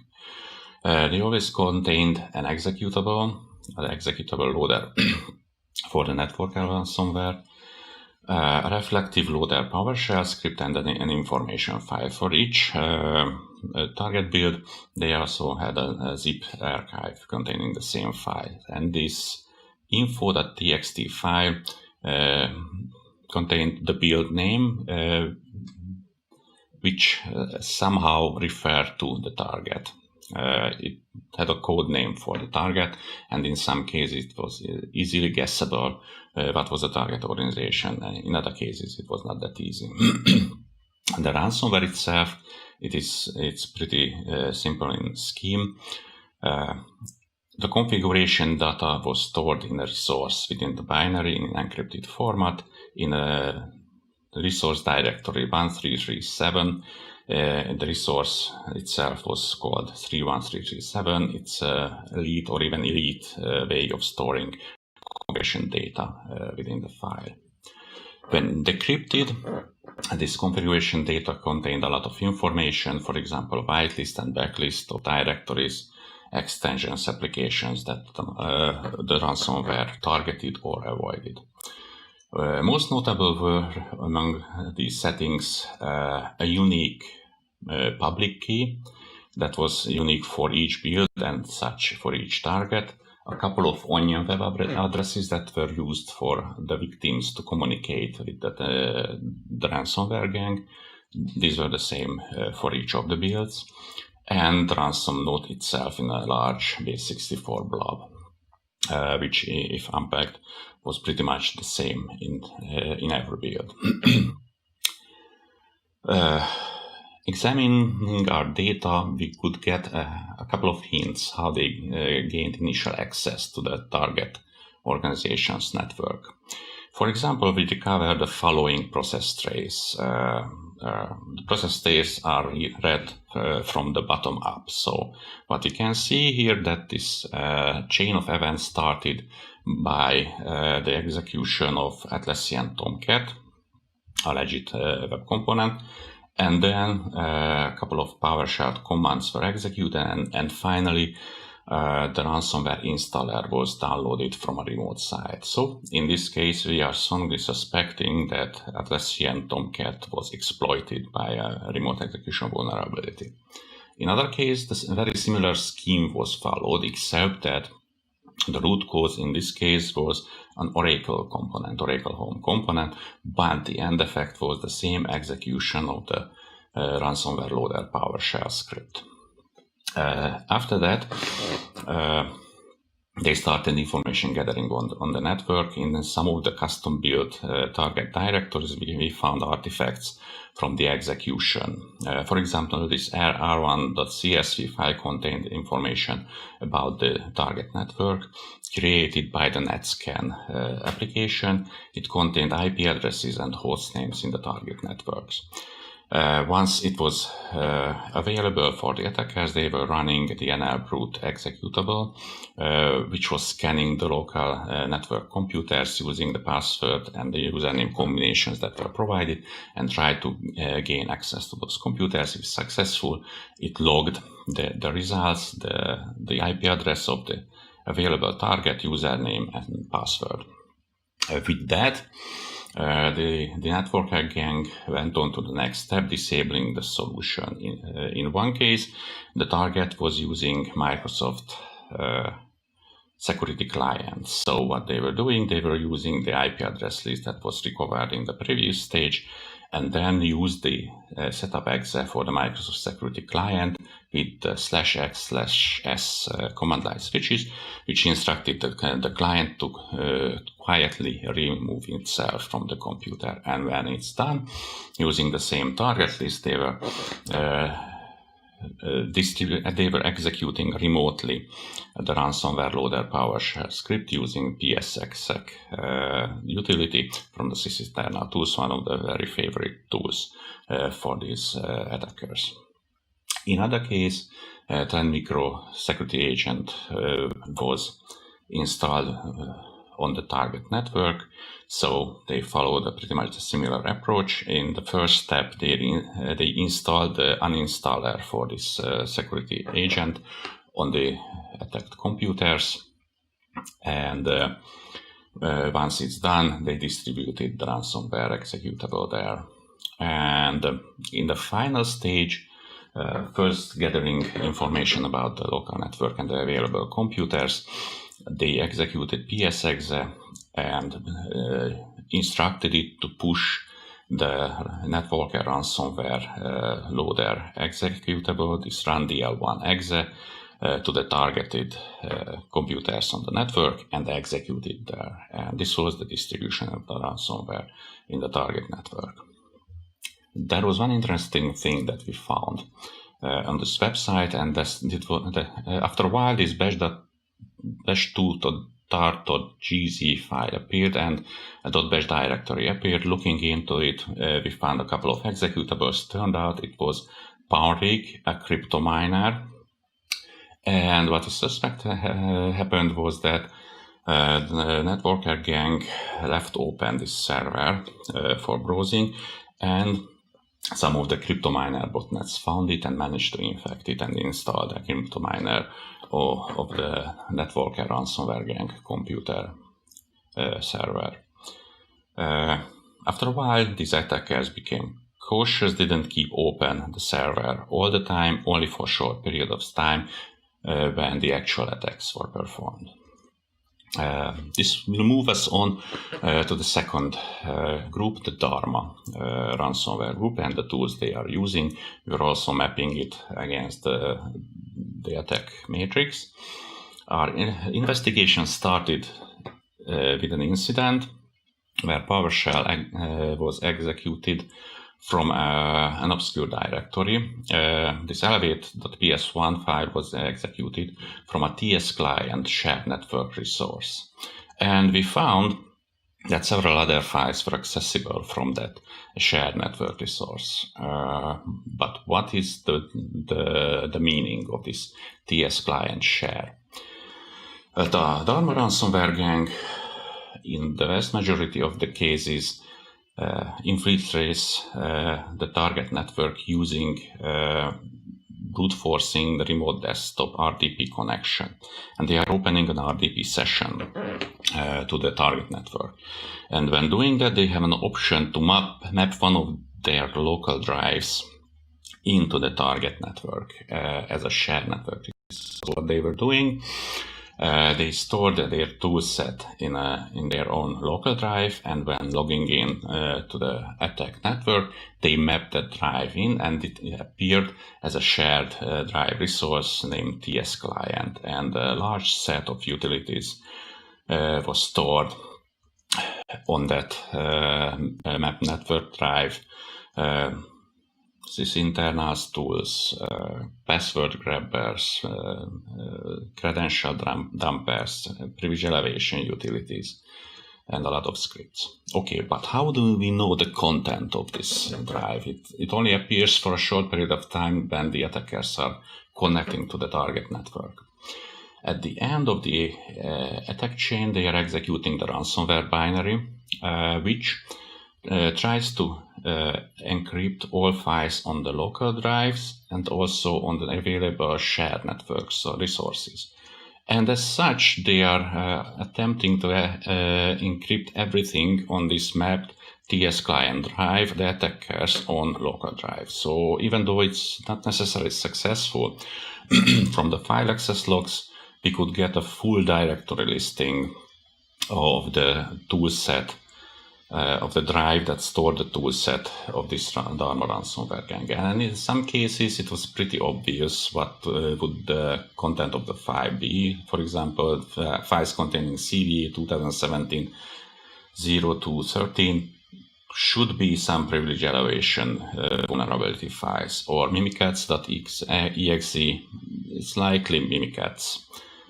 It could be a renamed notepad, but it's more likely that it's mimikatz. And in some cases, we could also recover the hash of the files. So we could pretty much the map of this toolset. And one of the components for outstanding, and this was this toolbelt PowerShell script, we found that the root cause of the activities of these attackers was in most of the cases the execution of this toolbelt. So this is a central point of their toolset. Process hacker, Gmer, or mimikatz were executed and spawned from this script. So we went on trying to find this toolbelt script, and we recovered a couple of versions of it. It turned out it's a huge framework, a dispatcher script that was executing all of the other components of their toolkit. And these components were available by menu items, which were represented by numbers. So menu item number 32 was executing remote desktop, menu item 51 task manager, and so on. When the attacker was attacking the network, this was the user interface that it was facing. There was no any menu help, or there was no process-driven wizards to help them in their attacks. They had to know what they want to perform. And This color scheme is pretty simplistic. It really flashed back 30 years ago when the first color personal computers appeared and everyone was dwelling to use bizarre combinations of colors. One of the popular many choices was 45. It was executing the MgBot, which first executed mimikatz, gathered the credentials, and fed into Nile brute and trying to access the computers on the local network, and the results were displayed in Notepad windows. The gathered connections, usernames, and password combinations. A typical attack scenario looked like this: executing toolbat, and then a couple of ways to disable AV protection, PowerShell script, GMAP, SSHacker, and then the MgBot, which I just described. And in the final step, they were executing the ransomware executable and deploy the ransomware. So the operator of the attack had to punch these numbers into the menu console. In a few cases, multiple options are available, so it was not clear which was the correct choice. It's not really an intuitive process, but it can be done if they have a cheat sheet and somewhat of a playbook and understand what they want to achieve. Also, looking at the logs, we could find that in some cases the recycle bin was also accessed during the ransomware execution, and from that we could see that files, artifacts from earlier infections were available. And these were ransom notes which contained contact email addresses for the attackers. So we believe that this set of email addresses were used by this particular Dharma gang. So we had a good discussion about how these ransomware groups work. What are the advices to protect against them? First of all, lock down your perimeter, especially RDP. That would lock out Dharma for most of the cases. Patch early, patch often, especially internet-facing applications that would lock out, in most of the cases, the networker gang. Detect the living of the land binaries, these third-party tools that the ransomware gangs are using in the preparation phase of the attacks. This means that you have to have a security solution that is capable of detecting those, and you have the ability to write intelligent rules that differentiate from the legitimate use of these utilities and the malicious activities performed by these attackers. And finally, protect the integrity of your security solution. At least introduce multi-factor authentication to the security console, so it would not be so easy to disable it. And that just concludes our presentations. If you have any questions, please ask here or find us in email. Thank you very much for your attention.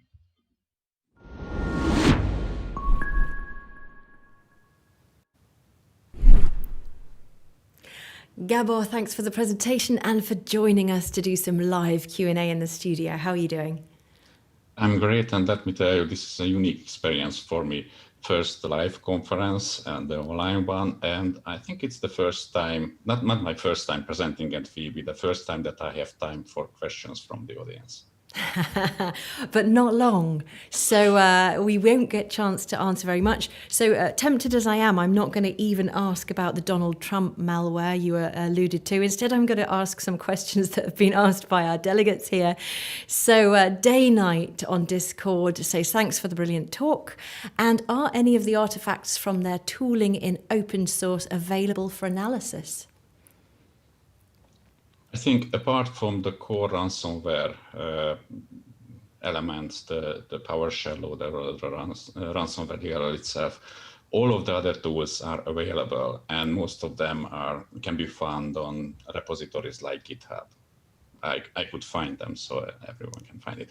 These guys are not reinventing the wheel. They are using whatever is available for them. Okay, so there you go. It's on GitHub. Isn't everything. And Lloyd's Lab on Discord Discord asks, do you believe the majority of intrusions are being carried out by the core networker gang and developers or affiliates that they take on board? No, I'm not sure what he's referring to.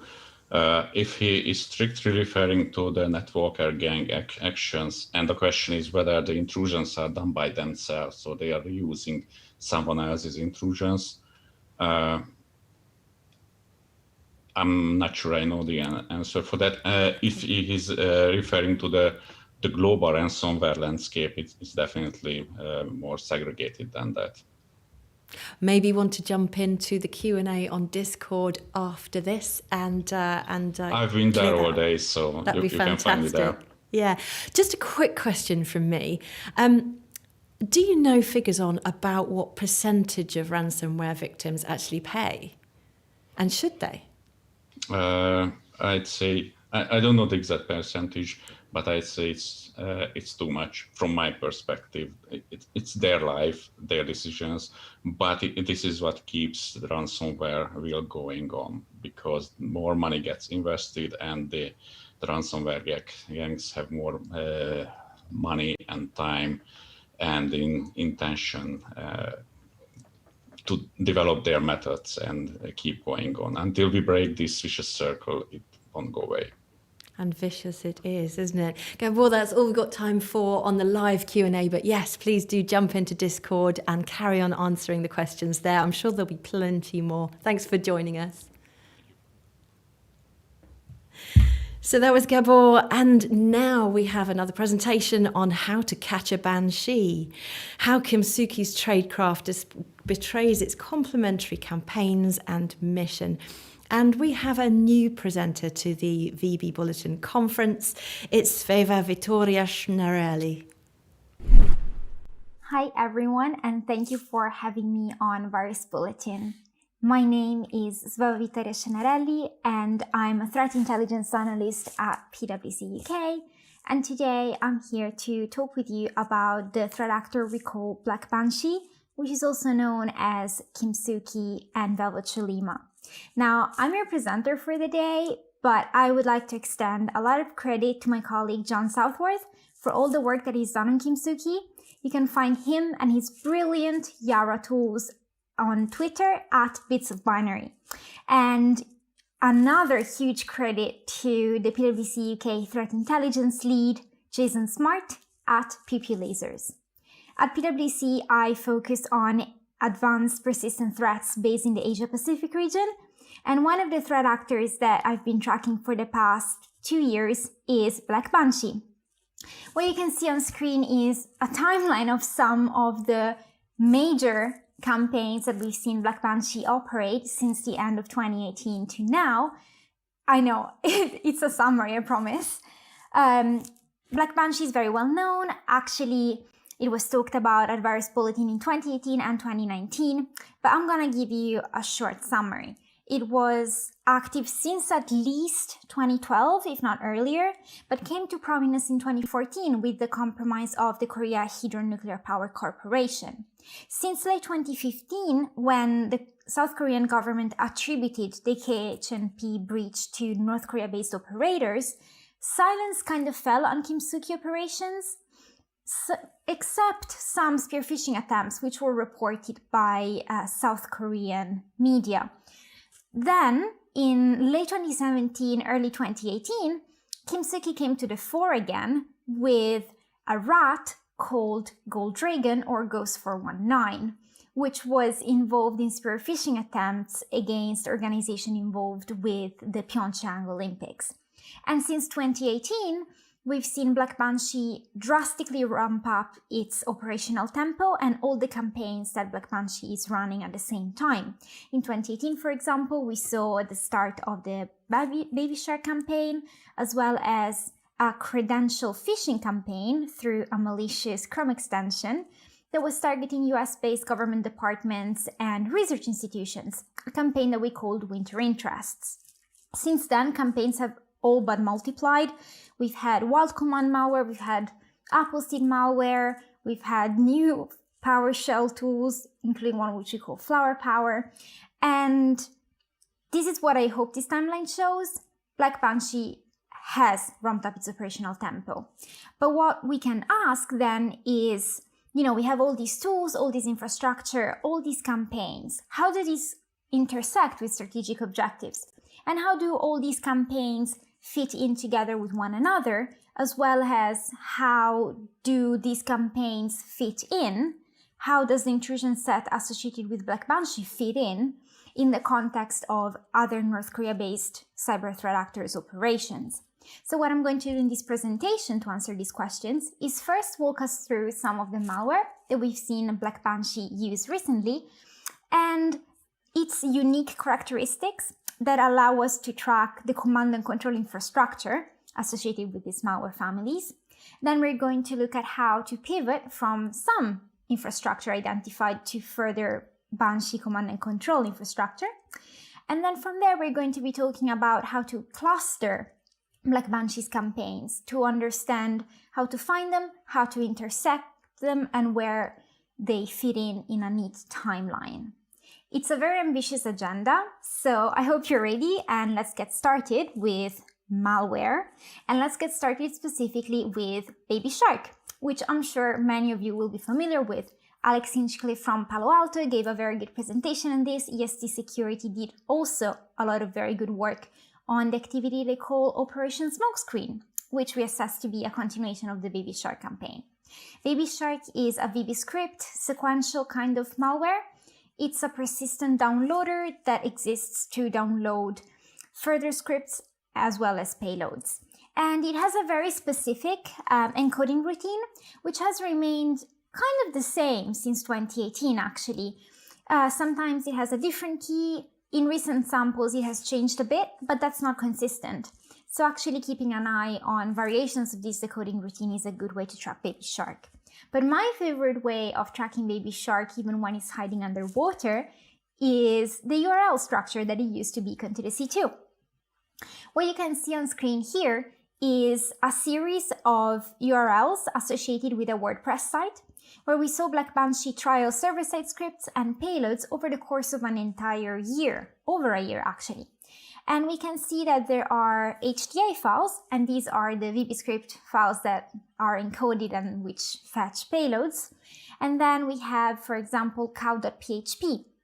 Cow.php is a server-side script that receives input from the scripts on the victim machine, and based on the information returned, decides whether to serve a command or a payload. Then we have express.php and res.php, which are used, for example, to operate the initial stages of the infection chain. And we have upload.php, which is for exfiltration of certain data. Now, the name of the HTA files are kind of randomized, so they won't be very useful. But the names of the server-side scripts, those have remained roughly the same since the start of the Baby Shark campaign. So that's actually a very low false positive way to track Baby Shark command control infrastructure.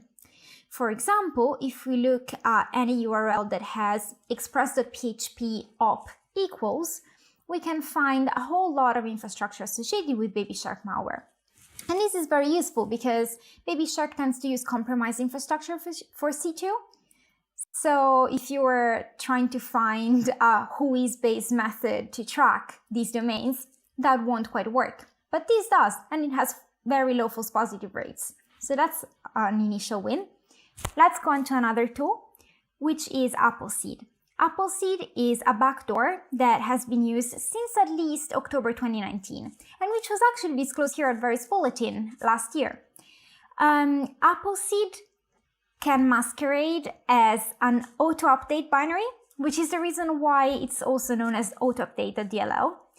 And it can also masquerade, for example, as an auto-patch binary or as EST Security's antivirus software. Appleseed contains a tiny batch delete script, which you can see here on screen, which is actually not remarkable per se, but the reason it's interesting is it's because it's present in quite a few Black Banshee implants, including Wild Command Rat. So that's something I always keep an eye out for. Appleseed creates folders on the victim machine. For example, here they're named database and history. And any payload that is in the database folder will then be executed via wscript, and any payload that is in the history folder will be executed via run-dll32. Appleseed is also encoded. What you can see here on screen are some of the encoded strings. The encoded strings are decoded by an algorithm that takes the first 16 bytes of the string as a key. And then each single character of the string proper is XORed with the corresponding character in the key. So the first character of the string is XORed with the first character in the key, and so on and so forth on rotation. But then each character of the string is also XORed with the previous one, with the exception of the first byte of the string, which is encoded, which is XORed with a null byte. I know it's a bit complicated, but it's a unique decoding routine, which is something that has proven really useful for tracking Appleseed backdoors. And something else that I use to track Appleseed is, again, a URL structure. The way Appleseed communicates with the C2 is via temporary JavaScript files that are executed via wscript. And here we can see the structure of the URLs. We have the C2 domain, M, which is a letter between A and E, followed by P1, which is a victim ID, then P2, which holds the name of the resource that needs to be fetched from the C2, and then we have P3, which is further victim information.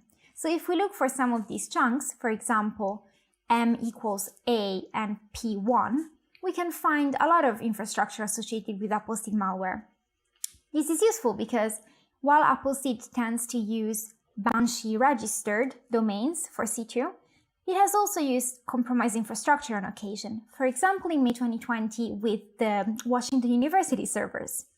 So something to keep an eye out for.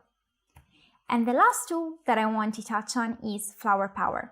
FlowerPower is a PowerShell victim profiling tool.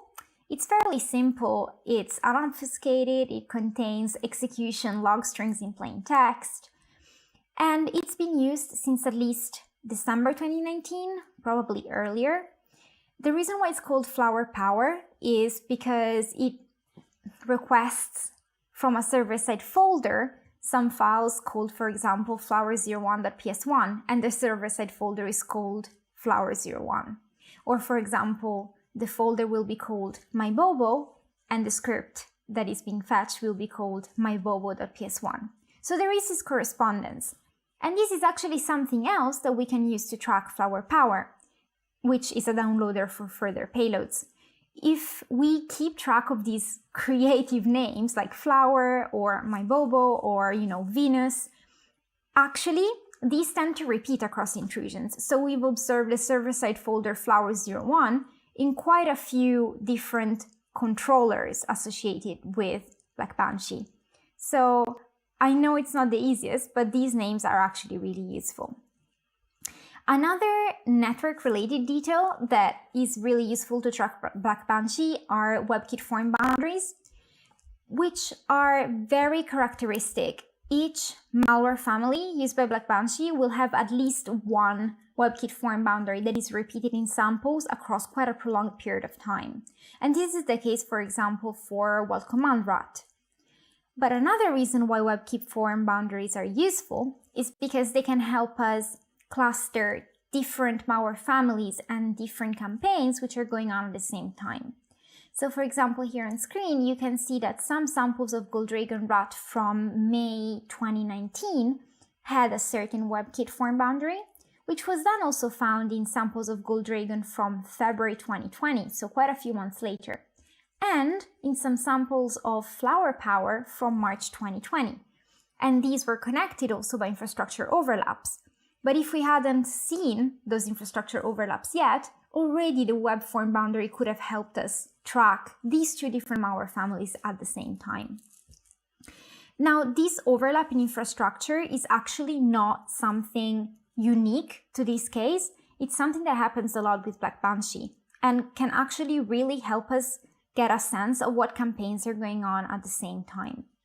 So what we see here on screen is a diagram of infrastructure. We see two parent domains, orghelp.com and may1help.com. They both have this theme of help. They have a dash in the middle. They're joined by whois data, so you can assume that there might be some kind of relationship. If we look at the subdomains, we also have two different subdomains which are joined by passive DNS data. They resolve to a same IP at around the same time. And if we look at the malware that use these subdomains as controllers, we see three different malware families, three different campaigns. We see Appleseed malware, Wild Command Rat, and Baby Shark. So this is very relevant because it can help us timeline which campaigns of Black Banshee were active at the same time, and it also makes a case for them being operated multiple fronts around the same time in contemporary. So this is very interesting to tell us a bit about Black Banshee's modus operandi.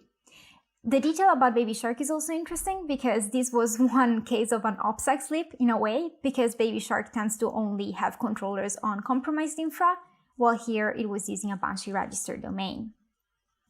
Now, we have an idea of how to track infrastructure starting from the malware. We have an idea of how all this infrastructure overlaps. Let's look a bit more into how to pivot from some infrastructure to more of it. For example, Black Banshee tends to use the same network ranges for quite a prolonged period of time. The network range 185.224.137 and 185.224.138 were used very frequently throughout 2018 to 2020, both for Wild Command Rat and My Dog's malware, Operation Red Salt, as well as for Appleseed malware.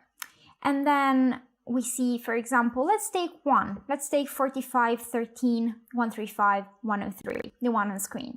If we look at the passive DNS data of this single IP, we see quite a few domains resolving to it over the span of a few months, but these domains all seem related. There's a lot of recurring themes. There's this phishing of Gmail, Naver, Dom, all email phishing kind of activity meant to, with realistic probability, access inboxes and gain access to confidential information. We also see that other than the email phishing, there are quite a few domains that are Appleseed malware controllers.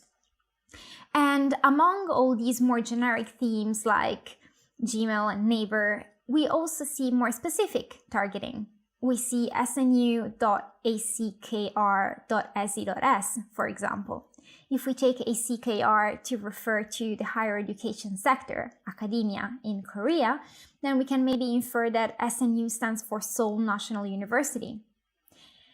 And if we look at Toyota.datastore.p.hu and Suzuki, Toyota and Suzuki are automotive and manufacturing companies in Japan who also happen to be defense contractors for Japanese government.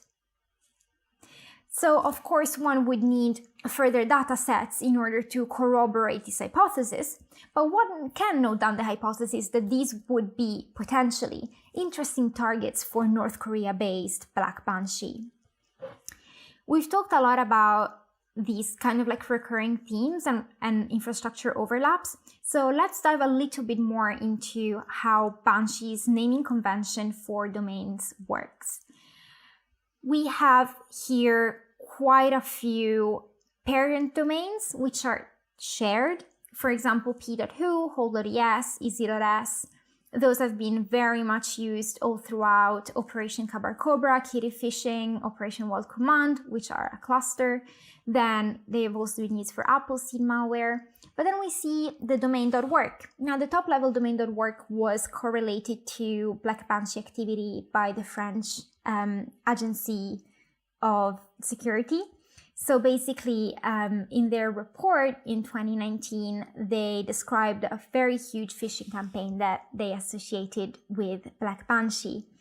But we've seen Black Banshee using and registering domains on the top level.work actually for the entirety of the first half of 2020 still. So quite a few months after that report. Then domains like My Games Online, My Arts Online, My Press Online, those are an entire chunk of infrastructure that is shared domains, but subdomains on which have been used regularly by Gold Dragon malware and Flower Power in combination. So I'd keep an eye out for those. In terms of the themes, we see, again, the kind of like email phishing, account, login, mail, But we also see more specific keywords that tend to be combined with these more generic themes. So we see Anlab and Aliak, which are South Korean cybersecurity companies that do a lot of brilliant work on North Korea-based threat actors, which are often typo-squatted actually by Black Banshee. We see Kakao, which is an internet provider in South Korea, and we see NTT Docomo, which is an internet provider in Japan. So that's interesting. And then we see OHCHR. That's very specific. It's the UN Office of the High Commissioner for Human Rights. And again, this kind of use of more generic phishing, but then very specific keywords correlated with other data sets can maybe help us formulate an assessment into what Black Banshee is spoofing and so what Black Banshee is interested in. So armed with this knowledge, let's proceed a bit and let's look at Black Banshee's campaigns and what we've seen over the past 12 to 24 months. So here I've assembled a timeline of Black Banshee's campaigns since late 2018 to the present time. And we have a few clusters of them. If we start with 2018, we saw at the same time the beginning of the Baby Share campaign, which was targeting the US specifically, nuclear research, nuclear policy, higher education, government, security. And then we see the Winter Interest phishing campaign, also targeting the US higher education sector, US government departments, a lot in terms of North Korea research and sanctions. So that's very interesting that it happened at the same time. We see Baby Share campaign clustered here with Smokescreen and the Autumn Aperture campaign reported by Prevalient, because it was the same malware kind of hitting the same targets in a consistent timeline. So that's what I mean by a cluster, right? A few campaigns that just make sense between one's internal data sets and open source reporting to consider as a continuing operation. Then, while Baby Shark was going on, we also had at the same time Operation Kitty Phishing, Kabar Cobra, and Operation Wild Command, which all used a malware family called Wild Command Rat and targeted the same sectors. So journalists, media in South Korea, as well as cryptocurrency exchanges, and the aerospace and defense sector in the US. And Operation Wild Command kind of declined around June 2019. And it's interesting that this happened while Baby Shark campaigns were still going on, but in the lapse, in the void kind of like felt by a declining Wild Command Rat presence, we saw in September 2019 Gold Dragon Rat kind of like taking the stage once more. And since October 2019, a sustained campaign with the new Appleseed malware.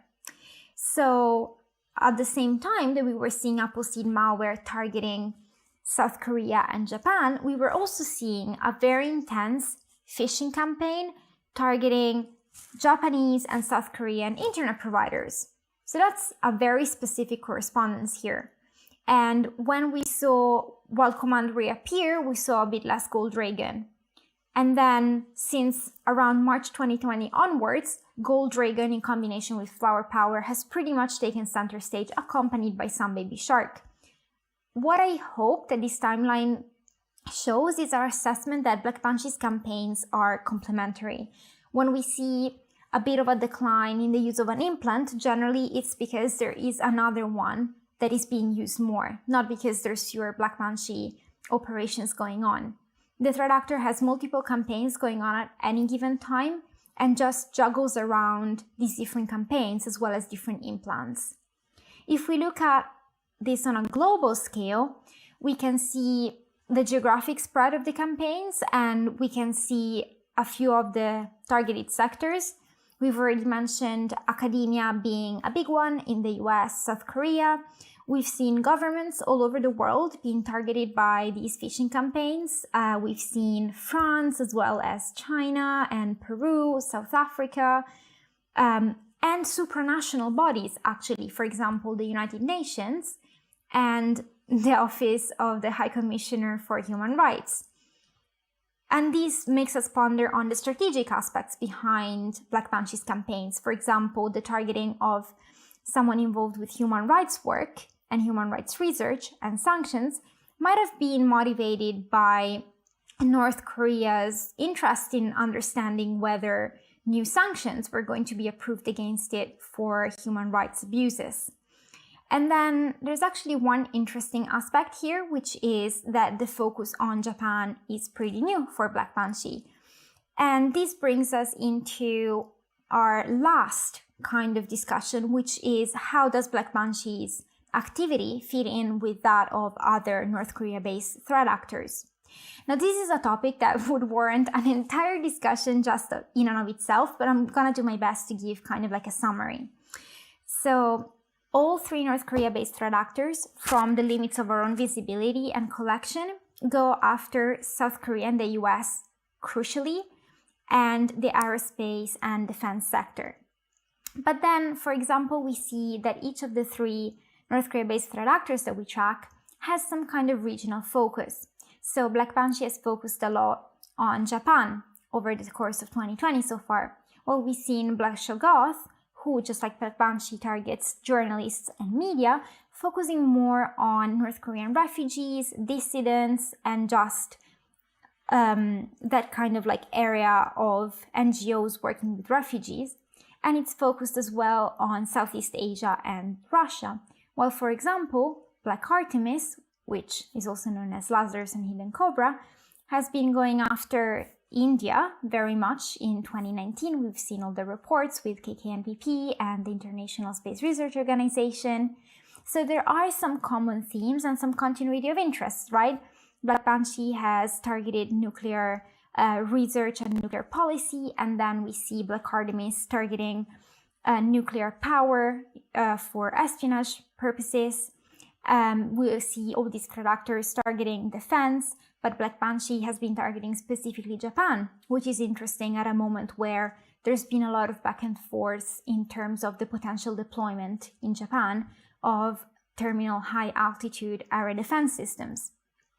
So what I'm trying to say here is that as much as Black Banshee's campaigns are complementary with one another, our assessment is that with realistic probability, Black Banshee's campaigns overall also are complementary to the ones of the other North Korea-based threat actors, with strategic alignment to the interests of North Korea. That was a lot. I hope that this has given a decent and multifaceted overview of Black Banshee's tools, techniques, procedures, how it sets up infrastructure, and how to track that, and how to move from there to clustering campaigns and reasoning about them on a more high-level strategic scale. And I just really hope that you can get away from this presentation and go hunting for Banshee. Let me know how it goes, and let me know if you have any questions. I am very grateful to have been here, and at the bottom of my slides, which will be shared after presentation, you will be able to find references to the works that have been done on Black Banshee in the past. Thank you very much for having me here.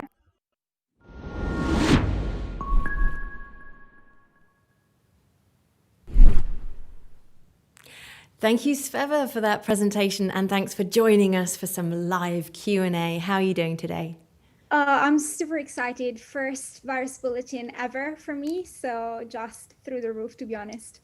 Got a long way to go to earn that badge, though, Sveva. Yep, definitely. First one's 10 years, I believe. So you put up a timeline there showing the different campaigns and how, as one campaign ended, another one ramped up. But I couldn't help but notice towards the more recent end, the 2020 end, it seemed to be that there were more sustained campaigns going on at the same time. Is that something that you've noticed? And do you know why, they're able to sustain longer and more campaigns? Yeah, so no, that's a really good question. I would say since about 2018, so after a period of like relative silence on Kimsuky operations, the threat actor came back with the Gold Dragon and then started introducing progressively new tools. Towards the end of 2018, we started seeing a very sustained credential phishing activity. And I think that since then, there's really been an effort by the threat actor to conduct multiple campaigns at the same time. Now, this might be because of changes in how the threat actor operates internally. We don't have direct visibility into that. But what we're seeing up to now is that the same threat actor might launch a credential phishing campaign, as well as, say, an Appleseed campaign around about the same targets. And right now we're seeing very much a heavy use of Gold Dragon paired with credential phishing campaigns going on at the same time. So continues to be the case. Okay, continue to monitor and see what they're up to. There was a gap though between 2015 and 2018. Do you know why that gap appeared, and is that significant? Could that happen again? I think it was a very interesting case because I wouldn't necessarily call it maybe a gap in activity. Rather, maybe it was a bit of a period of reduced visibility, which is something that will happen inevitably to most organizations in sustained longer-term tracking of a threat actor. It might also have been a period of restructuring or quieter activity or retooling on the threat actor's part. So this period of quieter time came after the expose by Kaspersky of Kimsuky malware, and then after the very big headline-making Korea Hydro Nuclear Power Corporation hack.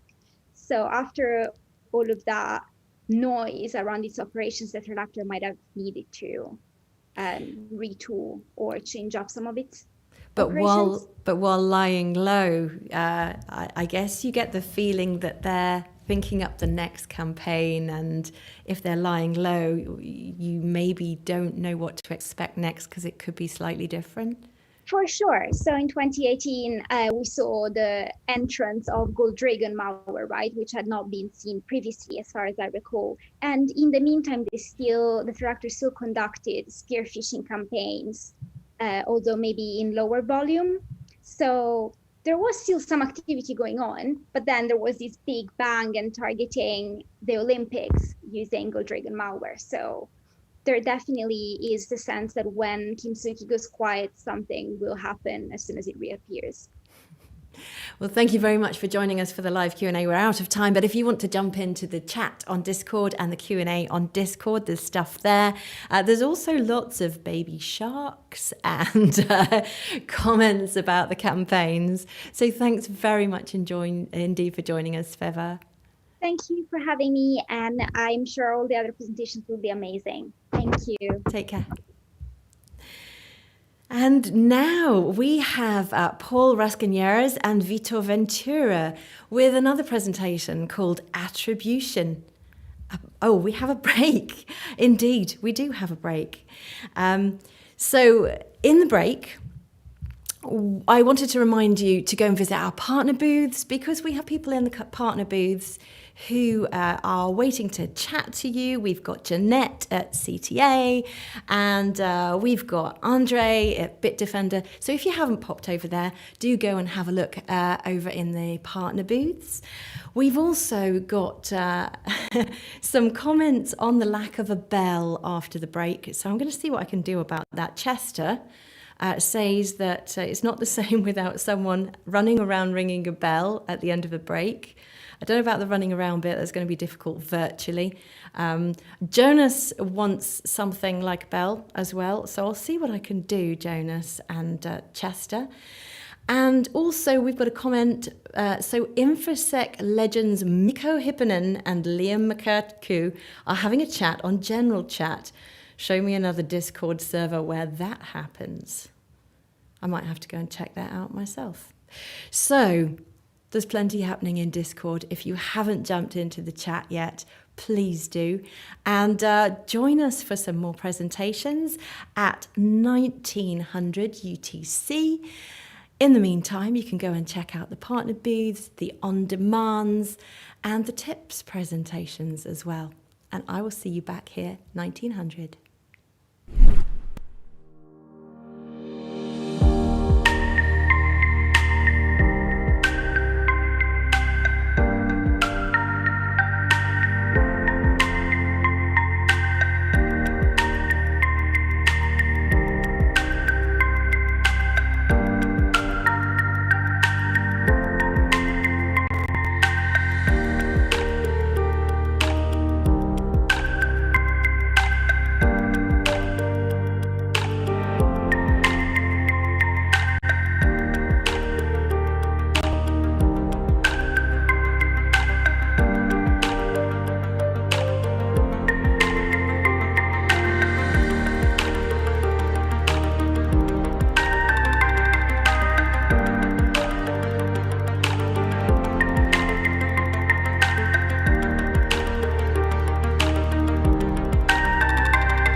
Chester, Jonas, you asked for a bell to get you back in after the break. Couldn't find one, but I'll keep looking. Let me know what you think of this one. Good work. So we've now got 2,455 people registered for the VB Bulletin Conference. So welcome if you haven't been before. And just be aware that we're going to have another presentation now with live Q&A afterwards. So if you do have any questions for our speaker, head over to the Discord Q&A channel and prefix your question with hashtag Ask Now. But now we have Paul Rascanieres and Vitor Ventura with Attribution, a Puzzle. Hi, good afternoon. I'm here to talk to you about attribution and how hard it can be. My name is Vitor Ventura. I work for Cisco Talos. I like all kinds of malware, mobile or not, and I have a special interest in secure messaging apps or insecure messaging apps. I'm located in Lisbon. Hi, my name is Paul Rascanier and I'm security researcher at Cisco Talos. I'm mainly interested on APT and I work on several investigations such as WannaCry, NotPetya, Olympic Destroyer or Sea Turtle. I'm located in France. So let's see our agenda for today. So our talk will be about attribution, but more especially about why attribution is puzzling. I will start with a short introduction about what is attribution and why it matters in some case. I will speak about attribution point and how to use infrastructure and TTP for attribution. And we will use a use case for that. We will use the attribution of well-mess. And we will see how to use infrastructure and TTP to identify if we have the same attributions than Intel agency or not. We will see that later. After, my colleague will speak about how to use code sharing for attribution and the impact of false flags in attribution. And at the end, finally, we will finish by a conclusion. So let's start by the introduction. So what is attribution in our context of cyber attacks is to decide who is responsible of a cyber attack. To do that, we basically require a lot of intelligence or data, analyzing it, and make our decision at the end. The private sector make attribution most of the time to associate a malware or a campaign to a specific threat actor. It's something really common to read on media. This new malware was used by this well-known threat actor. To do so, we basically have three sources of intelligence. The first one is the open source intelligence, which is OSINT. It's basically all the information we can have on the internet. And we have technical analysis. TechInt. In this case, it's more we analyze the malware and we make we see how it works, what kind of function, how it's coded, and we can see based on technical detail similarities with well-known case.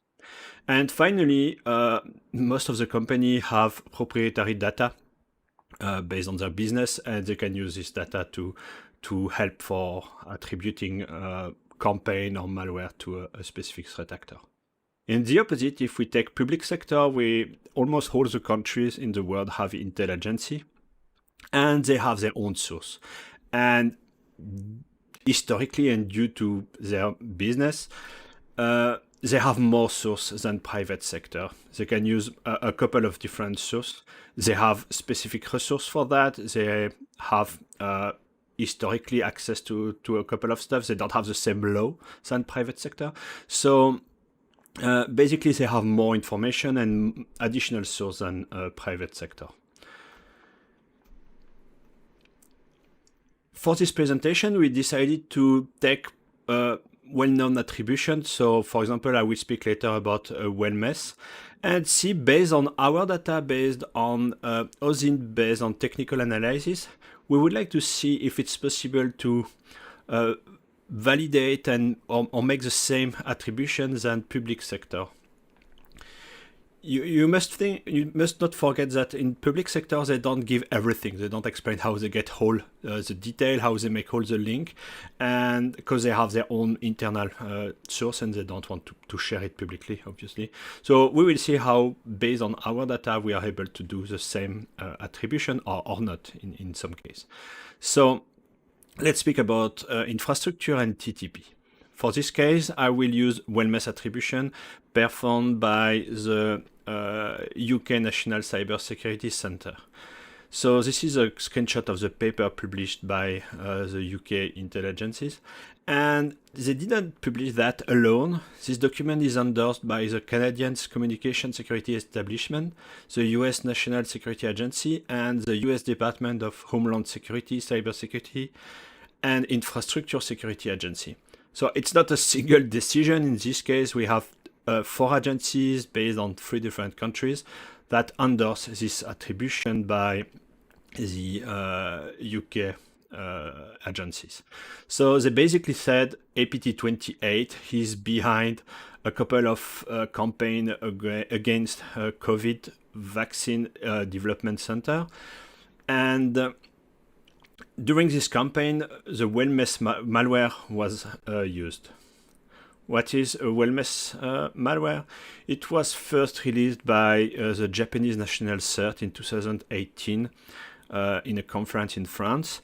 It's written in Go language. It works on 32-64 bits.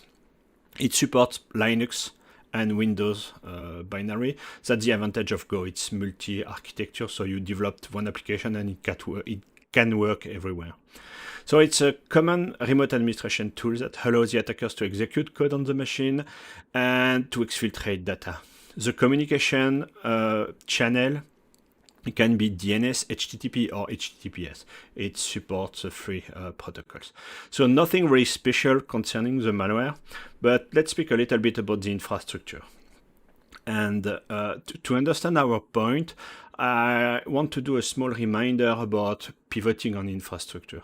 So a malware can use a domain for exfiltration, and this domain is owned by someone. On this domain, you can have a couple of different IP.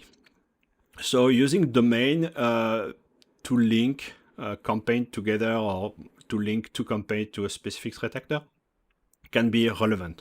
If a malware A uses the infrastructure X and the malware B associated to a specific threat actor use the same infrastructure X, we have a link between A and the threat actor.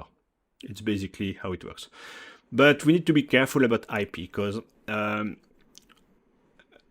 lot of different customers can use the same IP if you think about a data center. So, and each user doesn't know what the other one is doing. It's mutualization. It works like that. So based on IP only, it's a little bit tricky and you can easily make mistake. The other important thing is the time lapse. So if you take some hosters, the IP change quickly from customers to customers. So if you have a threat actor that uses a specific IP at this date and you see another campaign 1 year later, maybe you have a lot of chance that the IP change customer and it's not linked. It doesn't make any sense to make link so far in time. So if we take this specific well-mess sample from May 2018, we can check the C2 server, the C2 IP, which is the IP starting by 45 here.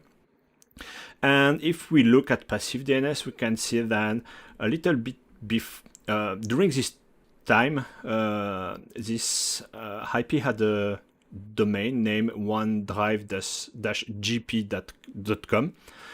And this one is interesting because if we pivot on it and if we look at the history of this specific domain, we can see an IP, the last one, which starts by 198, sorry.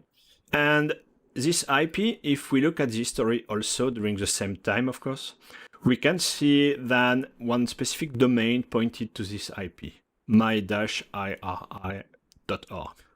So why it is relevant? It's because this IP is publicly documented by Microsoft.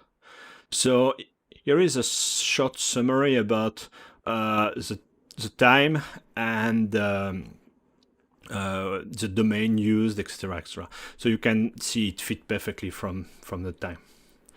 So why it is relevant? Because if you look at this Washington Post, this IP was used during a campaign against US political institutions. And if you look at this paper, and if you look at Microsoft publication, they link it, they attributed it to APT28.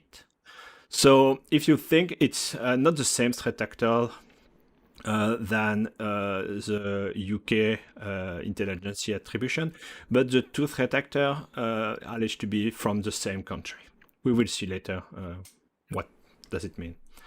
If we take something else than infrastructure, but we speak about TTP, which is tactics, techniques, and procedure, in this case, we will analyze how the campaigns was performed, how the attackers work from really a technique point of view. We can see something that could be interesting. We take this sample from 2020. And the original name of this well-mesh sample was sang4ud.exe. And it's interesting because it's a file name of the sang4 VPN client. And if you look at virus total detection, some security vendor detect this sample has Dark Hotel. Dark Hotel is a threat actor name, not a malware name, which is surprising, but this company detected like Dark Hotel. Why they said this well-mesh sample is Dark Hotel? I think it's due to this paper published at the beginning of this year. So Dark Hotel hackers use VPN 0-day to breach Chinese government agency. So how was performed this attacks? The attackers discovered a vulnerability on the VPN server. They use this vulnerability to push a new version of the client directly on the server.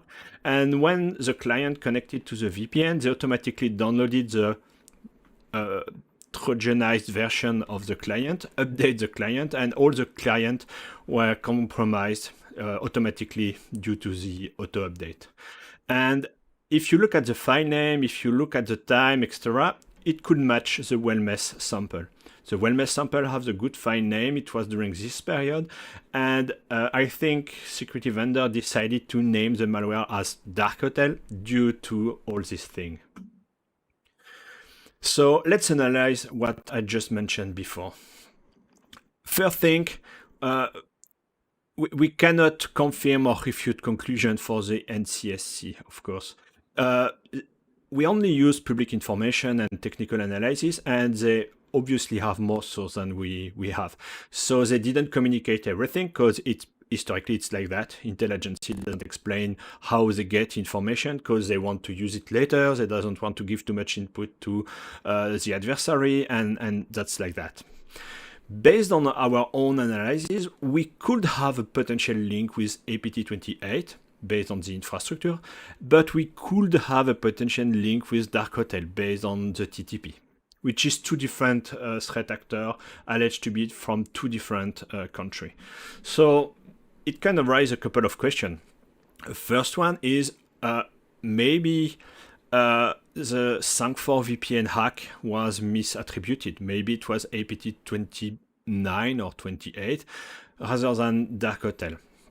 Or maybe both threat actors had the same vulnerability and use the same vulnerability more or less at the same time to compromise systems. Or maybe there is a link between the two threat actors. Maybe one compromises the other one and takes some information, intel, or exploit. We don't know. But the short analysis of the infrastructure and the TTP can raise a lot of questions, and obviously we don't have all the answer for all these questions. So now I will let my colleague speaking about other aspects of attribution. Okay, so one of the most used techniques to link malware samples is code sharing. And one of the most famous ones is the WannaCry attribution. It all started with a single tweet where there are two hashes and two functional addresses. When people looked into it, they discovered that this was actually the code overlapping between WannaCry and a Lazarus group linked malware on the encryption routine. So this was unique enough and at the same time specific enough to be able to link the two samples and assume or attribute WannaCry to the Lazarus group. And just on this alone, this could have been a mistake. But further down the road, a couple of months later, the US government also attributed WannaCry to the Lazarus group. And so this really means that we had the technical overlapping, we had the code sharing, which allowed us, the research community, to make this link. But this could have not been enough. And the confirmation arrived later. So, and this is one of the difficulties of doing attribution on technical information, on tech hint alone, is that code sharing is there in this case, but it could have not been enough. Later down the road, it was confirmed. So we have another example here from Bisonal and the Tonto team. This work I did with Paul, and we looked into 10 years of samples. And when we looked at code similarities between all the samples, it was clear that the code was there. It was not just one function, it was the flow, it was the code, it was a lot of things that actually allowed us to link all of these samples together. And in this case, again, we can do this kind of linking, of clustering, but we can't really do attribution as to this sample belongs to this group. We do it because we can see that this sample belongs to this sample, and then later down the road, that's some sample was actually attributed to a country, or to a group. In this case, it's the code similarity allow us to link one code to another code, and then because of that, we are able to do the jump to the attribution. But now let's look at on an example where the same principles are there, but in the end, it's not really that. So this was posted by a very respectable researcher where he looked into the AcidBox malware. And after doing some analysis, he found similarities between AcidBox and Turtle Nautilus implant. Now, as you can see, it's not the codes are not 100% matched, and that's normal. But there is a similarity on a very specific piece of code, just like on WannaCry. And it's just unique enough, or it seemed unique enough to be able to point out that AcidBox may be on Turtle. He posted this, and he asked the community to double check it. And what happened was someone that was actually part of the team that exposed AcidBox went into and looked into it. And what he found was that this piece of code, which was unique enough, was actually part of the MgBot TLS library. Now, the similarity is there. The problem is that, and even the code is unique enough, but the problem is that the MgBot TLS library, it's public sourced. So anyone could use it. There was no way you could attribute that just on a single, based on that. And to further strengthen his point, what this researcher did was he went in and looked into Carbon Black Driver, and he did the same similarity and analysis with AcidBox, and he got the same results because they also use TLS library. So in this case, we have all the code overlaps, but when we do the further research, when we look into the rest of the information that we have available, we actually disprove our theory. So this is another great example on where we have on one side code similarity, which is good and allow us to do some linking, and on the other side code similarity, which is also good but doesn't allow us to do the linking because it overreaches. And when we talk about code similarity, then we go to the next step, which are the false flags. And the greatest example about false flags is the Olympic Destroyer case. So the Olympic Destroyer was a malware that attacked the Winter Olympics in South Korea. And when we start looking into it, we could clearly see some of the TTPs associated with NotPetya. So the spreading mechanisms, all of that kind of techniques, they were there. But what was also there was the structures for the exploit of Eternal Blue. Now, again, when we look into these structures, we start looking into them and we think, okay, it's easy to assume that, yeah, it uses the exploit. And that could also have been the case. But when we go into and look into it, we see that, okay, these structures are actually part of the POC that is available on GitHub. Well, we think of this and we may think, okay, maybe it's public. Everyone can use it. So can we really use this on attribution? Well, maybe not, because anyone could use it. And so, and the techniques and the procedures were also very public for NotPetya. So it would be hard to say these were the same people as NotPetya, because anyone could have done it. But the more interesting piece here is that these structures was actually never used. So they were there, all the structures were there in the code, but they were never used. So the malware didn't have the payload. It would never use the eternal blue to spread. Now, this may be seen as a clear false flag. Someone put this in there to actually point out that, okay, these are exactly the same guys because they're using the same exploit. We may think that, or we may think that they were just left there by mistake, and actually they were never used. We will never know, but one thing is for sure, this is a false flag that is there that can point the researchers in the wrong direction. And this is just an example. So when we think about technical information, when we think about TechInt, we need to think that these may lead us to false flags. So now that we have talked about code sharing, we have talked about all the TTPs, we have talked about pivoting, let's go to our conclusions. So the first thing we need to think about is that it's, for everything that we have said, TechInt is not enough. We may have all the technical information that we want, and sometimes it will provide us with just enough information to link and to cluster samples, but this is not enough to make attribution, and it's really easy to get to this point. And if we put into the consideration the false flags, well, that's even more clear. And this also takes us, when we start searching all the hypotheses that we have and all the information that we have, it will easily take us to conflicting hypotheses. Just like Paul mentioned, we have APT 29, but we also have links to APT 28, and we also have links to Dark Hotel. So these are all conflicting hypotheses for everything we know. So which one is it? And this is when government intelligence agencies have the upper hand. They have information that we don't have. They have SIGINT, they have human intelligence, they have all kinds of information that on the private sector we don't have. We have a lot of information. We have our own private telemetry, we have OSINT, we have technical information. But the reality is, when it comes to attribution, most of the times we are doing it on technical and OSINT alone. And something sometimes is missing. And this also brings us to another point, which is the lack of information to justify what we see. So it's really, when the government agencies, they make their attribution, we should be able to understand that they may not be able to share all of their information. Just like Paul said, well, we need to accept the fact that they may not be able to share it because they want to use it again, and they don't want to expose their own TTPs.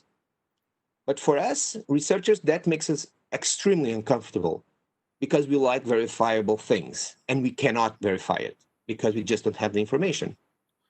And that's a point that we need to accept. It's not to say that it's wrong or right.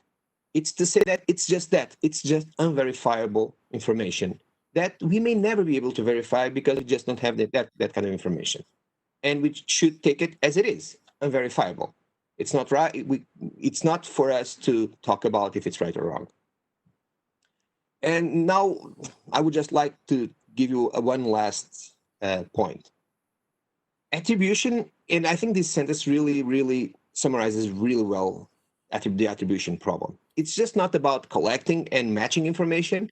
It's about building hypotheses and then look into them and see what's missing. What information don't we have that can confirm or refute our hypothesis? And from there, we need to work on it. And maybe we will get to a point where we just cannot confirm or we cannot refute our own hypothesis, and we will end up with conflicting hypotheses. And that's just how it is, because we don't have all the information. And that's a fact that we may need to accept. And with this, we are open to questions and answers.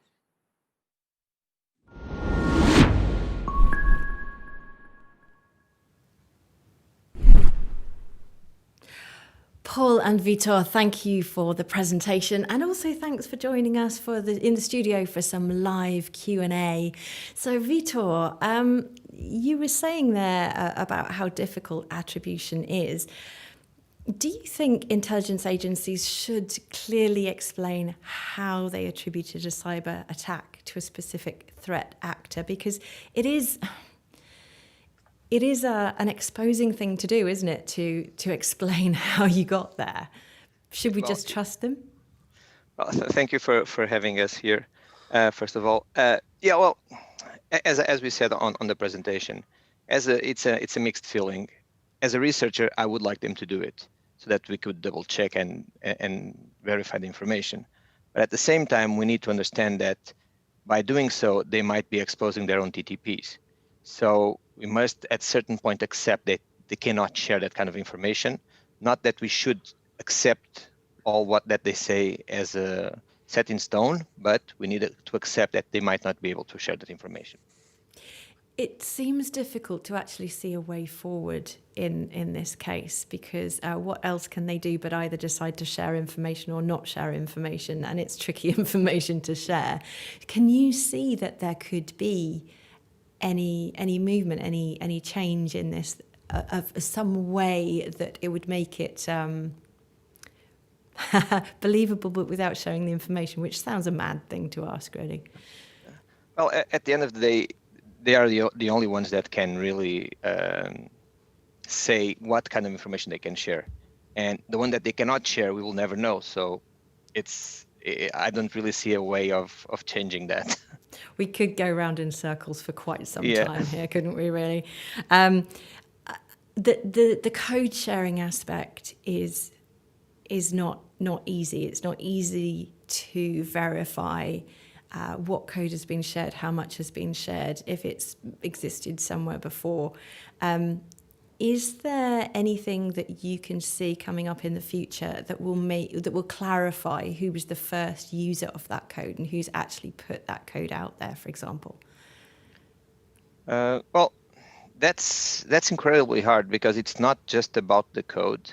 The attribution is not just about the code, it's about everything that is around the code. So you can have a piece of code that is shared and can be used for attribution, and you can have it the exactly same thing and it cannot be used for attribution. So at the end of the day, it's not just about the technical aspect, it's also about all the other kinds of intelligence that one needs to gather in order to do the attribution. Okay, thank you. And Paul, how do you include doubts in your research? Because there are so many doubts, things are very difficult to put your finger on. How do you document that? How do you quantify that? Yeah, so basically we have a way to write stuff and explain stuff. Basically, if you look at our paper, most of the time we will use wording such as low confident, medium confident, high confident, and this wording, the choice of the word is important. We don't take word like that. You must understand it a little bit like a percent of confident. I'm confident at 20%, 50% or more. And that's how we express our doubt in the paper we generally publish. And I don't think on the last, 4 years, I don't remember a single paper where I didn't use this kind of wording simply to explain to the people we think it's the same, or we have some link between two stuff, but not strong link or very strong link. And that's basically how we communicate about doubts. And so do you end up with basically stuff being open for a long time as you try to, over time, add confidence, if you like, by every time you find any more data, just bumping that confidence in what you originally thought, or indeed having to change it? Yeah, it happens sometimes to write something with low confidence, for example. We are not really sure, but we have some weak links, I want to say, and few months later, we make an update because we found new sample or new victim or new whatever, or maybe there is a leak somewhere that gives us a lot of new intel on this specific case. And yes, we make an update and we can go on a higher level of confidence because we have more element. It's always the same thing. More you have information, more you have intel, more you can be confident on attribution or conclusion you do. So it totally makes sense, and with time we change our confidence on a specific topic. I think it totally makes sense. Cool. So do I. Thank you very much, Paul and Vitor, for joining us live. And if you can jump into the Discord chat and the Discord Q&A right now, that would be fantastic. Thank you very much indeed for joining us. Thank you. Yeah, thank you. And last up on the presentations front for today is why the security world should take stalkerware seriously. So here's David Ruiz. Hello, and welcome to today's session, Why the Security World Should Take Stalkerware Seriously. My name is David Reese, and I'm a senior online privacy writer for Malwarebytes. Thank you for joining us today. It isn't easy to pay attention for hours on end to a video stream. I think we've all learned that by now. So again, I do thank you for your time and your attention. Briefly, before we get started, here's just a brief agenda of what we'll go over today. We're going to go beyond just talking about the capabilities of stalkerware apps, and we're going to delve into the user interfaces of these types of apps.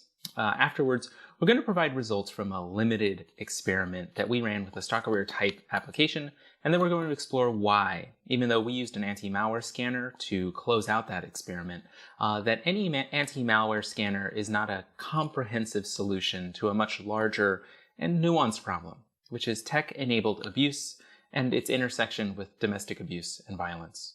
So again, my name is David Reese. I'm currently a senior online privacy writer for Malwarebytes Labs, the independent blog operated by the cybersecurity company Malwarebytes. At Malwarebytes, I also help lead the company's involvement in the Coalition Against Stalkerware, and I've led trainings for domestic abuse advocates on device security.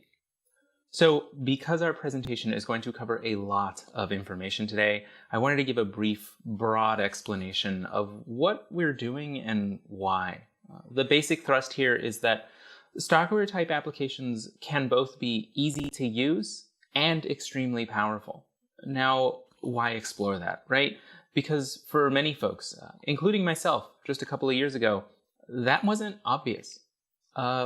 Looking back here for years, Malwarebytes has detected and warned users about stalkerware type apps, in the past.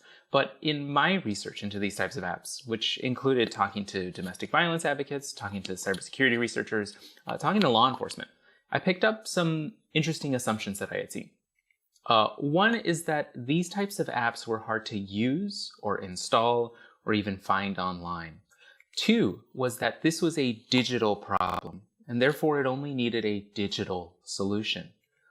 These assumptions are not true, but to start unraveling this, we need to go back a little bit further even. So first, what is stalkerware, right?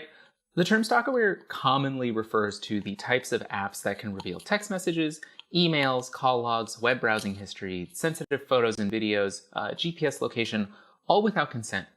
The information accessed by these apps, the types of information that can be accessed, it can be used to reveal a domestic abuse survivor's hidden location, to dismantle plans to find safety through a domestic abuse support network, also undo attempts to find help through domestic abuse hotlines. But right, even here, I am telling you about the capabilities of stalkerware. And sure, the words are descriptive, right, but they don't capture how easy it can be for users of these types of apps to actually access the information. I've presented on this quite a few times by now, right, and I almost always receive the same question. How do these types of apps get the info? One of the answers to that, interestingly enough, is easily. They can do it easily, and they can do it with a pretty familiar user interface.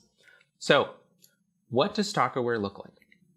Well, like we said, pretty plainly, right? These tools can be exceedingly easy to use and to immediately understand at first glance. Their design is sometimes intuitive. We've seen some that are based on the familiar card design format that we see in things like Google News's mobile feed on the Android phones, on multiple Android phones. So last year, Malwarebytes looked at at the user interfaces of 5 known stalkerware type applications, and we compiled composite images to show there's no good word for it, the workflow of how these types of apps work. So let's look at that. Here's what we came up with in comparing the applications. We learned that many of them share the same user interface. Like we said, stalkerware type applications can often present an online web portal into which users log into to find a type of universal dashboard. The dashboard often includes a left rail on its user interface with tabs, and as you can see here, a bunch of like cards, right? Cards, these little snippets of information, these rectangles.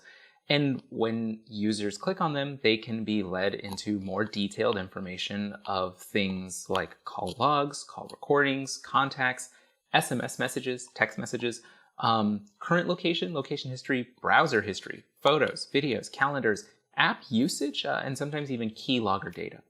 When users, again, when they click on these, they can be led to more information. So let's look at what it looks like, again, in this mock-up of clicking on the recent pictures. Right, we see a greater depth of information of, someone's photo roll kind of being unfurled here. Similarly, the following is what a user could be shown, for example, when clicking on the call logs and call recordings feature. Again, we're understanding that these are pretty intuitive. These are things that can be easy to understand and navigate at first glance. These visual mockups can represent, again, like I said, this familiar navigation of these apps, and also sometimes these broad, really claimed capabilities. Here you see things like camera controls, right? And we'll get into how capable these things can be. But right now, these visual representations can only show us so much. And so let's look at the experiment here, right? As I said, right, Malwarebytes has been detecting stalkerware type apps for years, but last year, when I was trying to increase education and awareness on the threats posed by stalkerware, when our entire company was, right, I proposed an experiment to really show the capabilities of the apps in a hands-on way. The experiment was pretty basic here. I would install a stalkerware type app on my own device for a limited time frame and just see what it learned, right? That, like I said, there's value in not just knowing what an app can do, but also in how it does it and how easily it can do that. So months later, I worked with a mobile malware researcher at Malwarebytes to refine this experiment so that we could preserve the security and privacy of both myself and the individuals I would interact with during the experiment. So to ensure that this was a safe, secure experiment, we looked at some of the following considerations. We looked at the privacy, security, and ethics of installing such an app on a device. That meant asking ourselves questions like, what happens if the application is installed on my actual device, right? The one that I use, with all my actual contacts and all my actual info. That would potentially invade the privacy of not just myself, right? But the privacy of my friends, of my family, of anyone I speak to. Then we looked at getting a new device entirely. How could we help create a more secure environment? And we just kept going on this question and answer path until we could try and find a safe way forward.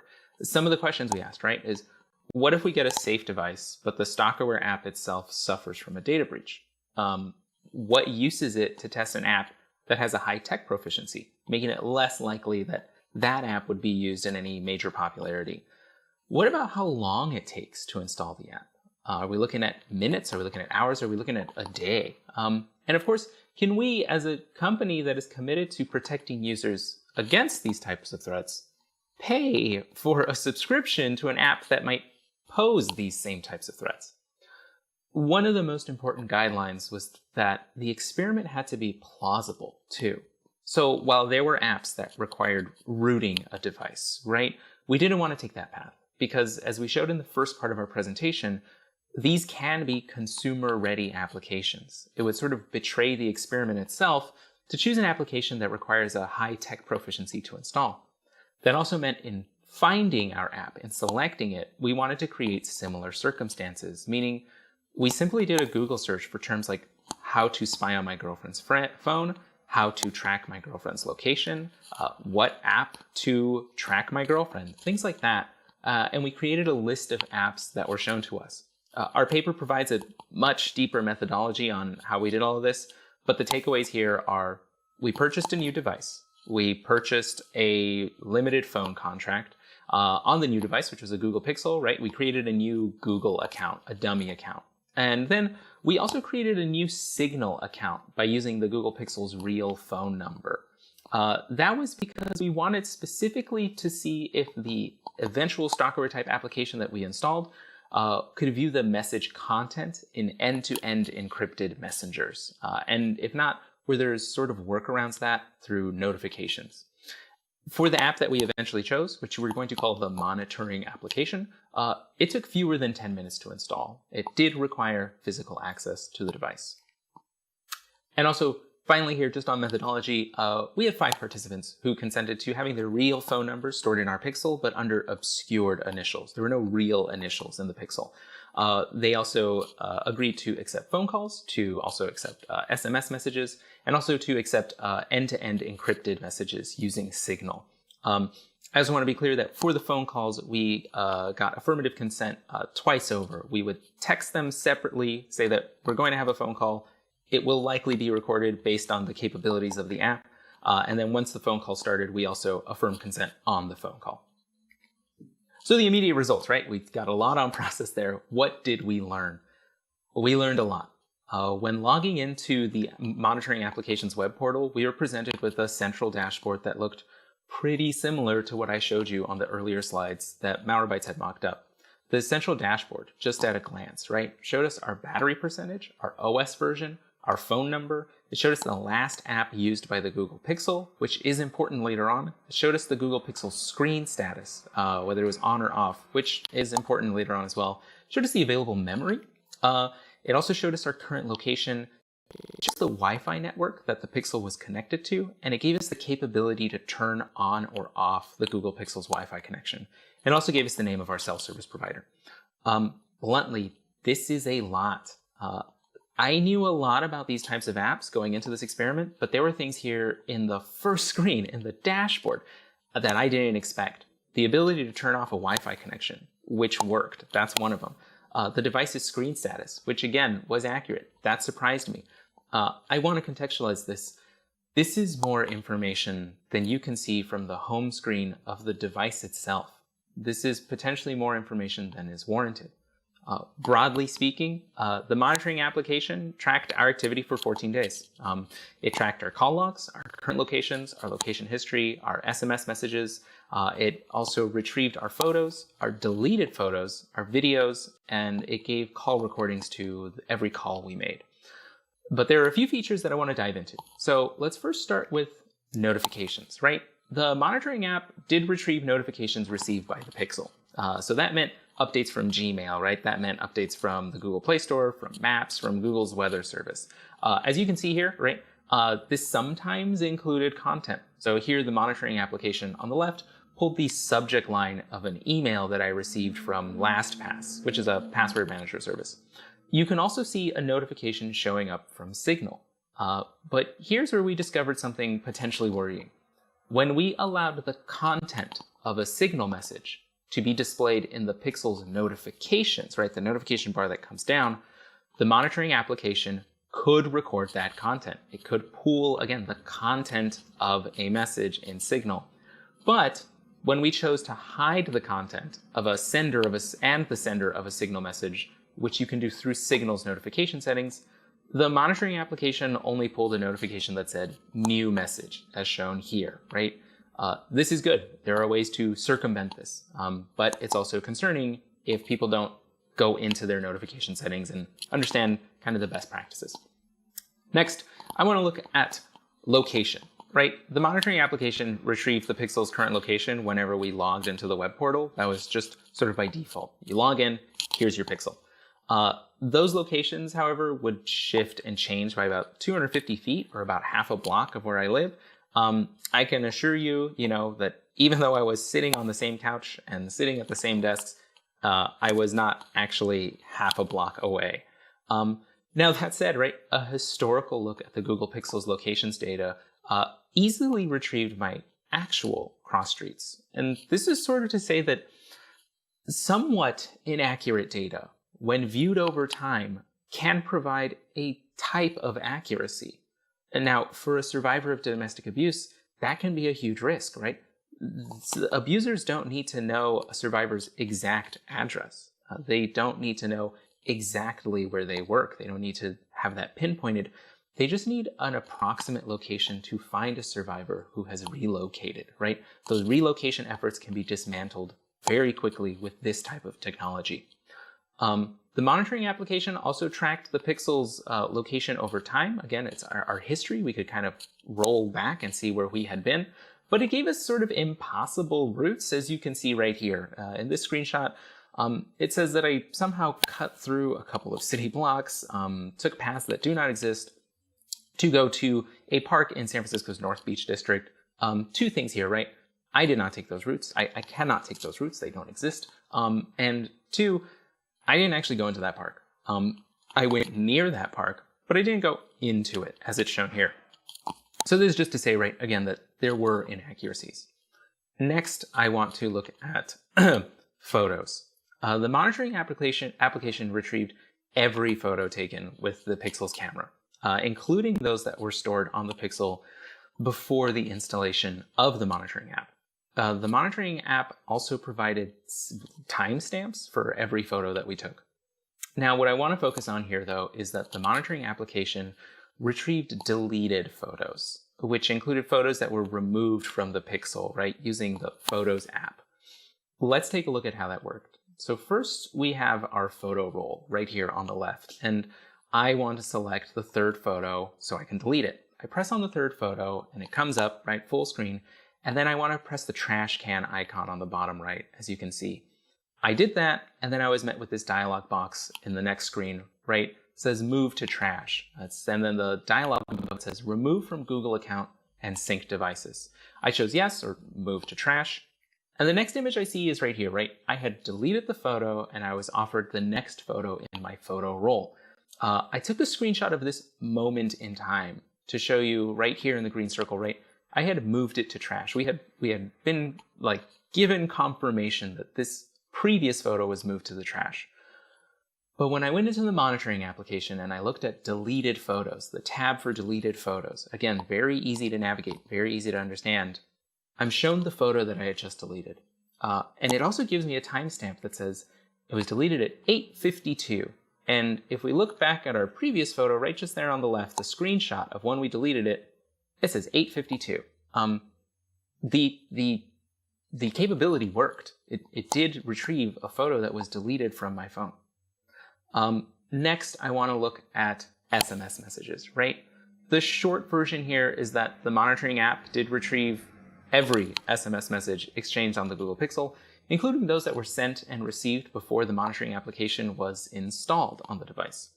The web portal, as shown in the screenshot to the left here, right, made the browsing of messages easy. Conversations were grouped by their contact. Clicking on a message was like unrolling a thread, right? You could see a conversation history from this menu type presentation. But rather than reading out just a text message conversation and instead opting into protecting the privacy of both myself and our participants, I want to tell you about what we talked about and not, again, just the specific words and why those types of conversations should remain private. This experiment ran the week after the death of George Floyd, and our conversations were about racial justice. They were about being afraid at home.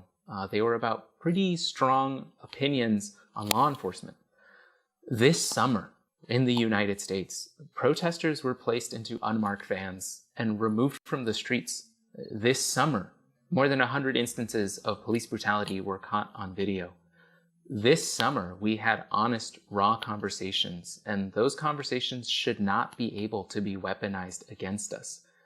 This summer, we have seen a lot of activity that we understand to be protected by the First Amendment, challenged in a way that we don't know how to defend against.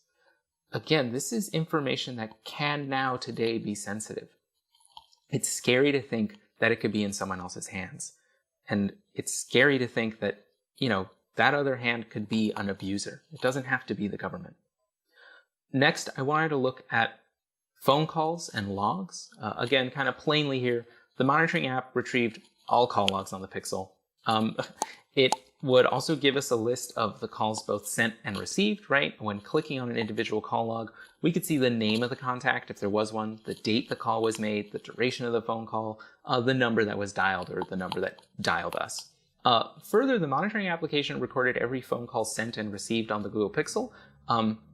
This is despite the fact that the monitoring app warned us that this feature did not really work on Android 10. It claimed that on Android 10, which the Pixel ran on, only the voice of the device owner could be heard on the line. This was not true, right? Calls were automatically recorded and could be browsed in the monitoring application's web portal. We tested this a couple of times, and we heard not just our voice, but the voice of the other participant each time. And then moving on here, I want to look at the final capabilities, which is streaming. The monitoring app provided us with 3 separate streaming capabilities. 1, we could get a live feed of what the Google Pixel's camera's field of view showed. 2, we could stream what the Google Pixel's microphone was picking up. And 3, we could get a live stream of the Google Pixel's screen, showing us what the Pixel owner would be looking at, right? That meant, what apps they were using, what words they would type, for instance. This feature could, in effect, reveal sensitive details that the monitoring application itself could not retrieve, including messages viewed and written in real time on various social media platforms. The camera and microphone streaming features did not require the Google Pixel to be awake. So I could have the Pixel on my desk, right, pointed up, and I would get a stream of the ceiling of my apartment, right? But if I was holding the Pixel, and looking at it, the stream would show my face, naturally. The camera and microphone streaming features also didn't present any notification to the Google Pixel about how its hardware was being used. The screen sharing feature, however, was a little different. When we turned on the screen sharing feature for the first time through the web portal, the Pixel received a warning notification that read, "While recording or casting," the monitoring application, "can capture any sensitive information that is displayed on your screen or played from your device, including sensitive information such as audio, passwords, payment info, photos, and messages." This is good. This is good to get this type of screen, this type of warning. The Pixel owner could then allow or deny screen sharing. Interestingly enough, once permission was granted, though, that warning box did not present itself again in the screen sharing feature was turned off and then on, right, through the web portal.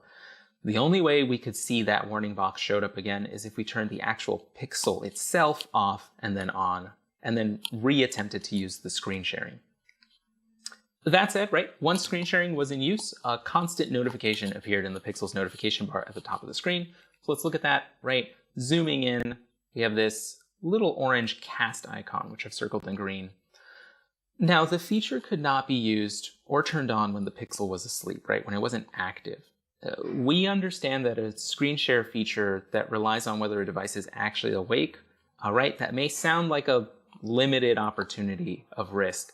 But for many survivors of domestic abuse, this is far from an unlikely scenario. For the survivor who lives with their abuser, right, their cell phone activity is difficult to hide. And particularly during the current pandemic and shelter-at-home orders, a screen share feature poses a great risk because many individuals are stuck inside and attached even more closely to their mobile devices. According to the Washington Post, right, some users have reported their screen time increased by more than 100% since the shelter-in-place orders began in their states. Now that's the basic run-through of the capabilities, and after we finished the experiment, we needed to get rid of the application. So we removed the earlier permissions that we'd granted to the monitoring app, and pretty simply, we ran a Malwarebytes scan, right? Malwarebytes found the monitoring application, asked if we wanted to remove it, and we said yes. Checking in the Pixel's files afterwards, we found no trace of the monitoring app.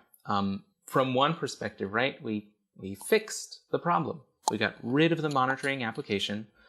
Let's dust our hands, let's call it a day, right? Not really though, right? And that's because technology alone cannot solve this, right? We were able to download and use Malwarebytes on our device, no problem. But that's because we were in a controlled, safe environment in which we have full autonomy of our device. We have control of it. And that includes other things, right? We have control over whether or not we can use a password. For many survivors of domestic abuse, these options, this level of autonomy is just not accessible. There are some survivors who share a phone with their abuser. It's not even whether or not they can have control over their own device. Sometimes they have to share a device. So there are too many different situations to believe that downloading and running an app can fix the issue, which speaks to something larger, right? The use of these types of apps, again, like we said, has been tied to problems of domestic abuse. Removing an app will not stop an abuser from abusing. And it will also not stop an abuser from finding other ways of tech-enabled abuse to continue snooping on their partner. And that means knowing the survivor's passwords and using them to wrongfully log into accounts. And then that leads us to understand that perhaps for some survivors, right, even if they could remove a stalkerware type app from their device, it might give them a false sense of security that all types of digital snooping would be shut down. We cannot assume that that is true. Further, we also have to consider that downloading and running an anti-malware scanner, we have to consider what that might do if that activity was captured itself by the stalkerware type application. Our experiment proved this type of visibility. When we ran the Malwarebytes scan on the Pixel, the monitoring application showed us that Malwarebytes had been installed. This is before we actually got rid of the monitoring application. Remember, we were given information on the last used app. The monitoring application also revealed what apps were installed on the Pixel, including Malwarebytes, along with a timestamp of the installation of Malwarebytes, and then a link to Malwarebytes' Google Play Store profile, which means that even if an abuser were unaware of Malwarebytes, right, they could click that link to find out more.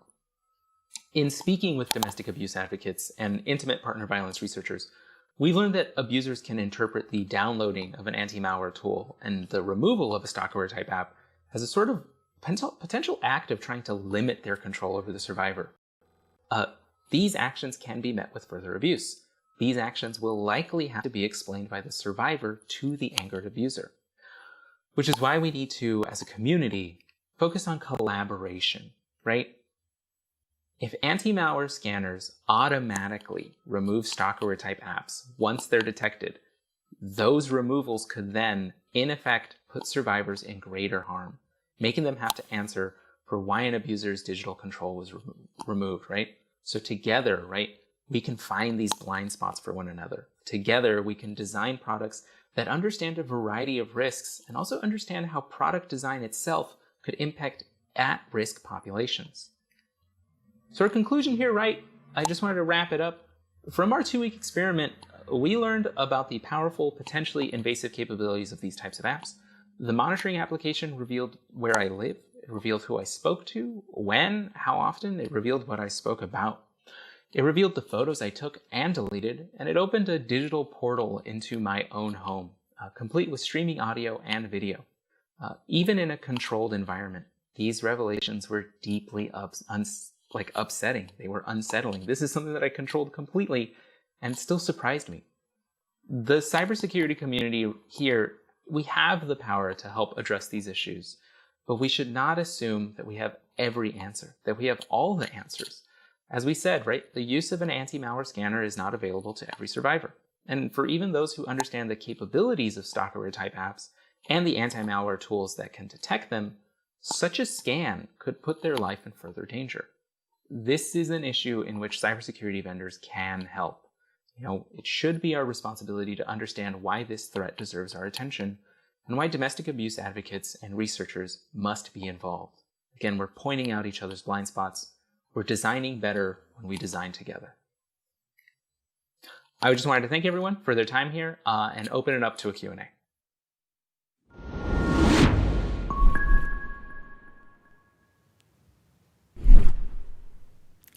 Thank you, David Rees. And I'm glad to say that David is joining us for a live Q&A. How are you, David? I'm doing well. Thanks for having me, of course. Good. So we have some questions on the Discord for you, and we'd like to follow up as well. So firstly, Bogdan on Discord asks, where do you draw the line between spyware and stalkerware? Is it the same thing and the difference is only found in the usage context? It's a great question and one that we get quite often, right? But the quickest way to boil it down is that there is a difference in the capabilities. It isn't as simple as, this one, this stalkerware type app can do this. And if it can do one more capability, it automatically is labeled as spyware. It isn't that simple. It's sort of this checklist of things that we're looking for that make an app potentially far more invasive. And when it's far more invasive, that's when we categorize it as spyware. Some of those capabilities, for instance, are things like a keylogger, things in particular like a ability to hide itself from view. That's pretty major. And then also we look into how these apps are advertised. Some of these apps are pretty blatant about the words they're using. And so you will see spy even in the name of the apps. You will see advertising that says, this is to spy on partners, on spouses, on romantic interests. So they are pretty clear, right? There isn't very often this, oh, is this writing the line? They make it plainly obvious. These are meant to spy. These are meant to provide capabilities that can invade people's privacy. Thank you. And I mean, firstly, congratulations on the experiment, because it sounds as though when you were designing the experiment, the more you thought about it, the more complex it got, the more you thought about the complexities and how to simplify. Actually, it got more complex. And also simulating the conditions, because you very clearly said that any visible signs that something was happening on the phone were easy for you to control because you weren't in the same situation as, for example, a victim of domestic abuse, and that they are not able to control a lot of what's happening. So what if you do discover something on your mobile phone? Then what? So I'm glad that you've formed a coalition against stalkerware to address some of these issues. And I wondered if you could just give us an update with where the whole movement is going, apart from just the technology bit. Yeah, it's a great question, and thank you for asking it. Essentially, we are still trying to add more members. We want to increase user awareness. So much of it, like we said, is increasing user awareness, user education, and getting enough representation throughout not just the United States, but also across the world, so that we can rely on member organizations to actually train, to actually drop in at local domestic abuse advocacies, at local family justice centers, with local law enforcement. And so we can speak to them directly. We can become the experts that go to our communities and say, this is a threat. This is something that is happening, and relying on each member organization's skill set, whether that is, detecting the types of applications, or if it is supporting domestic abuse survivors, if it is speaking to, local district attorneys about how to prosecute against these things, if they should get a case that involves it. Again, it's using those skill sets to drop in at a local level and really, again, like I said, inform, educate, and equip people with what they need to continue protecting users in this. And we have, so far, since this talk was recorded back in August, right, we've added, I believe, at least 12 members since then. So we are continuing to grow. We are continuing to look for more folks who are interested in this, who want to help us, again, protect users from these threats. We are always open to more collaboration. So that's where we're at. And we're looking forward to the next year as well. That's good. That's good to hear. And it's good to hear how you're reaching out to people. Thanks for joining us, David. And if you can hop into the Discord chat and carry on with the chat and Q&A, that'd be absolutely fantastic. Thanks. Absolutely, will do. And thank you everything. Thank you. Bye. So that was an amazing presentation there, and it was the last one of today. But of course, we've got 2 more days lined up for you. Thank you so much for watching today and for tweeting and chatting and sharing and everything else you've been doing. We now stand at 2,470 registrations. Since we've been live on air, we've had 1,362 people from 84 countries tuning into the live show, and then of course extra people dipping into those on-demand presentations as well. Obviously some people in the world are asleep right now, but there's always catch up for that. We really hope you can join us tomorrow. You can rewatch anything you missed today as well, of course, on the Rewatch channel. Remember, you can submit any questions or comments for the VB team on the Help Desk Discord channel, or you can email us at conference virusbulletin.com. You can also submit questions for tomorrow's live stream presentations on the Q&A Discord channel, and just mark which presentation it's for and we will pick those questions up. So one last thing before we go. Liam has been having a good look at the set we've got here and has been noticing quite a few VB conference memorabilia items on the shelves. So let me know if you'd like to see more of those. We might take a walk down memory lane tomorrow if you want to. I hope you like the new bell. If you don't, let me know. I will find a new bell. And I hope to see you tomorrow. So I'll see you back here, same place, same time, 1600 UTC.